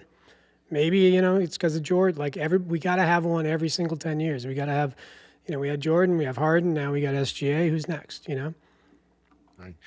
All right, so something with the draft real quick. Chris Johnson, the running back from San Diego State, went to the Dolphins. That's a surprise. With Achane possibly holding out. That's a surprise there. And now your Patriots just took their first-round pick. Who did they You want to share the screen, Snoop? You got yours up? Caleb LeBou. Ooh, offensive tackle. Okay. All right. I do not know Caleb. Oh, the guy from Utah? Yeah, dude. He's smart as hell. This is the Vrabel guy. Is he left or right tackle? Do you know? I think he's a swing, but I think he played left in college. I think he played left. All right. So, yeah, you guys needed a tackle. And this guy's really smart. I think you need a tackle. One with some longer arms, preferably. Yeah. He's got a high IQ. He was captain of this team, and he's very rugged. I think you're going to like this guy a lot. So, good draft pick. Good pick. All right. I'll take it. I trust you. Again, you guys know the college players much better than me. So. I don't watch any college in the season because I am working, but I watch tons of film and tape by the end of the season to the draft. And you call me a geek, Snoop. Dude, you know what, though? I mean, let's be honest. I mean, you guys are both geeks. Like, Haywood, what do you think? You're a much bigger geek than Carter, right? Great Scott. That's right. Scott. That's right. Deep cut, everybody. All right, you got to get in the DeLorean to catch that one. Scott. That's right. Another one right there. That's right. I love it. Sooner or later, the Pick Is In podcast, we'll have a DeLorean. We will be able to get one, even though we probably do in the background. But DeLoreans, let's go, baby. Back to the future. Carter, appreciate you coming on. I don't think there's much more to talk about. I got one more little nugget I would like to talk about. But Snoop, do you have any other things you want to talk about, discuss with our great guest, Carter? Dude, no, man. I just want to thank everybody, for tuning in, being a part of the Pick Is In podcast. It's amazing to think how we're growing so fast. Carter, it's a blessing to have you here all the time. I'm so excited. Dude, everybody watch the Here's the Thing podcast next week with Carter. He's the guest. What a fun conversation we had. We could have gone for another 2 hours. Absolutely, man. Yeah. You're good, like I said, you're good at what you do. Haywood, you're good at what you do. It's enjoyable to be around you guys. So, we can fluff each other all day, but it works because you guys, you're polished. Well, except for the giveaway part, but you guys will get that. But yeah, you guys are polished. We can't even give shit away. We'll work on that. But yeah, as long as we get better. Snoop, what do you want to do with the football? Dude, everybody needs to just follow us on X. Snoop Von Poop on X. Haywood's Almanac on X. Odds Are Podcast on X. We're gonna be giving away a football too. And we're gonna give it a little more time. We're gonna allow some more people to reshare this stream, repost it, comment, like it, do all that stuff, and you could be entered in to win the football. So you want to do like a second chance, Ryan? People that repost it throughout the week, we do it next week. That is the second chance drawing, just keep reposting it and we will give it out within the next week. We'll film the contest to make it legit so everybody knows that we're on the up and up. But yeah. I like it. Carter, you have any live action right now? I literally just put one in. I didn't have anything since I came on. But I have live. You just right put now. one in? Yeah, I just put one in. So I got Hardaway for 10. Tsunomo for 15 and Devin for 3 threes. So that brings you to negative 106. I know it's not attractive. But send me the link. I'll write it right now. Send me the link, and I'll post it with the show too. It's kind of a dry time for the Haywoods Almanac the last few weeks. I don't know what the heck's going on. I just don't have the time I want with work right now. Like when I get home, I text you and I'm asking you questions about stuff. So I think it's smart, man. I mean, that's what we talk about all the time. If you're not in it, in it. And we talked about that too, Snoop, right, on your podcast, right? If you're not, 10 toes in, up to your waist, swimming in it, living it, being about it, don't do it. Yeah, what are you doing? Yeah, you're going to lose. So, no, that's respectful, dude. Totally respectful. I'm going to DM you right now this. Okay. All right. But I appreciate you guys. Thanks for having me. Anytime you need me to fill in or hop on, I am always around. I got kids. I got TVs. I got stuff to do, but I'm always available for you. All right. You sound DM. Okay. I'm checking it. Oh, it's just a picture. Okay. So no, I'm trying to get the link. I'm on my phone. I'll do it. Just messaged me the link. Just one little thing I want to talk about. This is brand new news today. The strikes at home. Something I would like to share. So let me get my to share this. Let me see if I could share it real quick. Snoop, this is kind of cool what happened. So remember that show Sports Jeopardy that I always talked about, Snoop? Oh yeah, this is a good one. Okay. So your boy Haywood, as you know, Snoop. So everybody at home, I almost made Sports Jeopardy twice, like literally on the final cuts, back when Dan Patrick was running the show. And it's just basically Sports Jeopardy ever since since the start. Olympics, volleyball, golf. Like the reason I missed the cuts is because of freaking volleyball and Olympic questions. But in a nutshell, it's coming back. ESPN is bringing it back with streaming on Hulu and Disney Plus. Joe Buck is going to be the host. I'm kind of stoked for this. This is nerd shit. I'm going to try to get some info and apply for this shit. I want to be on this show. I was close on it before. Basically, in a nutshell, the people trying to make the show in the past with Dan Patrick, you have to have they give you 30 questions. You have to hit 29 of 30, and I hit 28 twice. So 29 of 30? Seriously? Yeah. Wow. Yeah.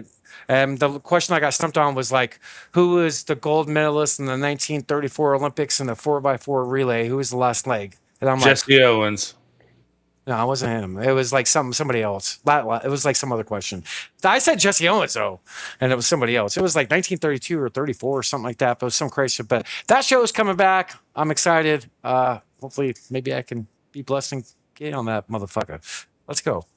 Yeah, that'd be awesome, dude. You got a lot of useless knowledge up there, so I do. You qualify. Useless. Say it again.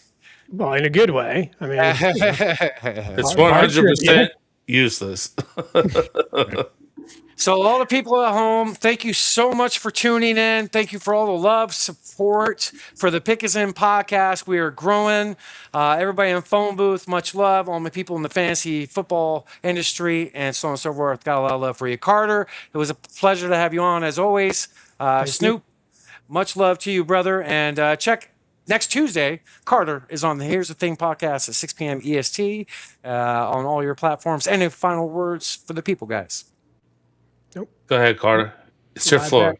Live bet the ladies. Live bet the ladies. I will actually be publishing live bets on the ladies, not on Saturday, but next week. So, feeling out process, but I'm geeking out on the new rosters, and it's been a lot of movement. So once I kind of lock in on this, I'll start posting some bets over there. Okay.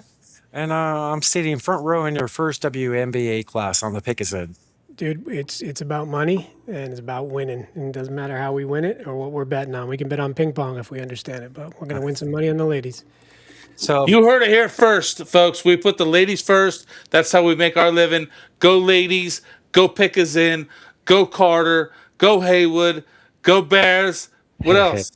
And go Cardinals. Jeremiah Love and the NFL draft. Fucking the best player in the draft's coming to my team. Holy shit. I love that. Let's go. I love Let's that. go. Let's go. So cheers, everybody at home.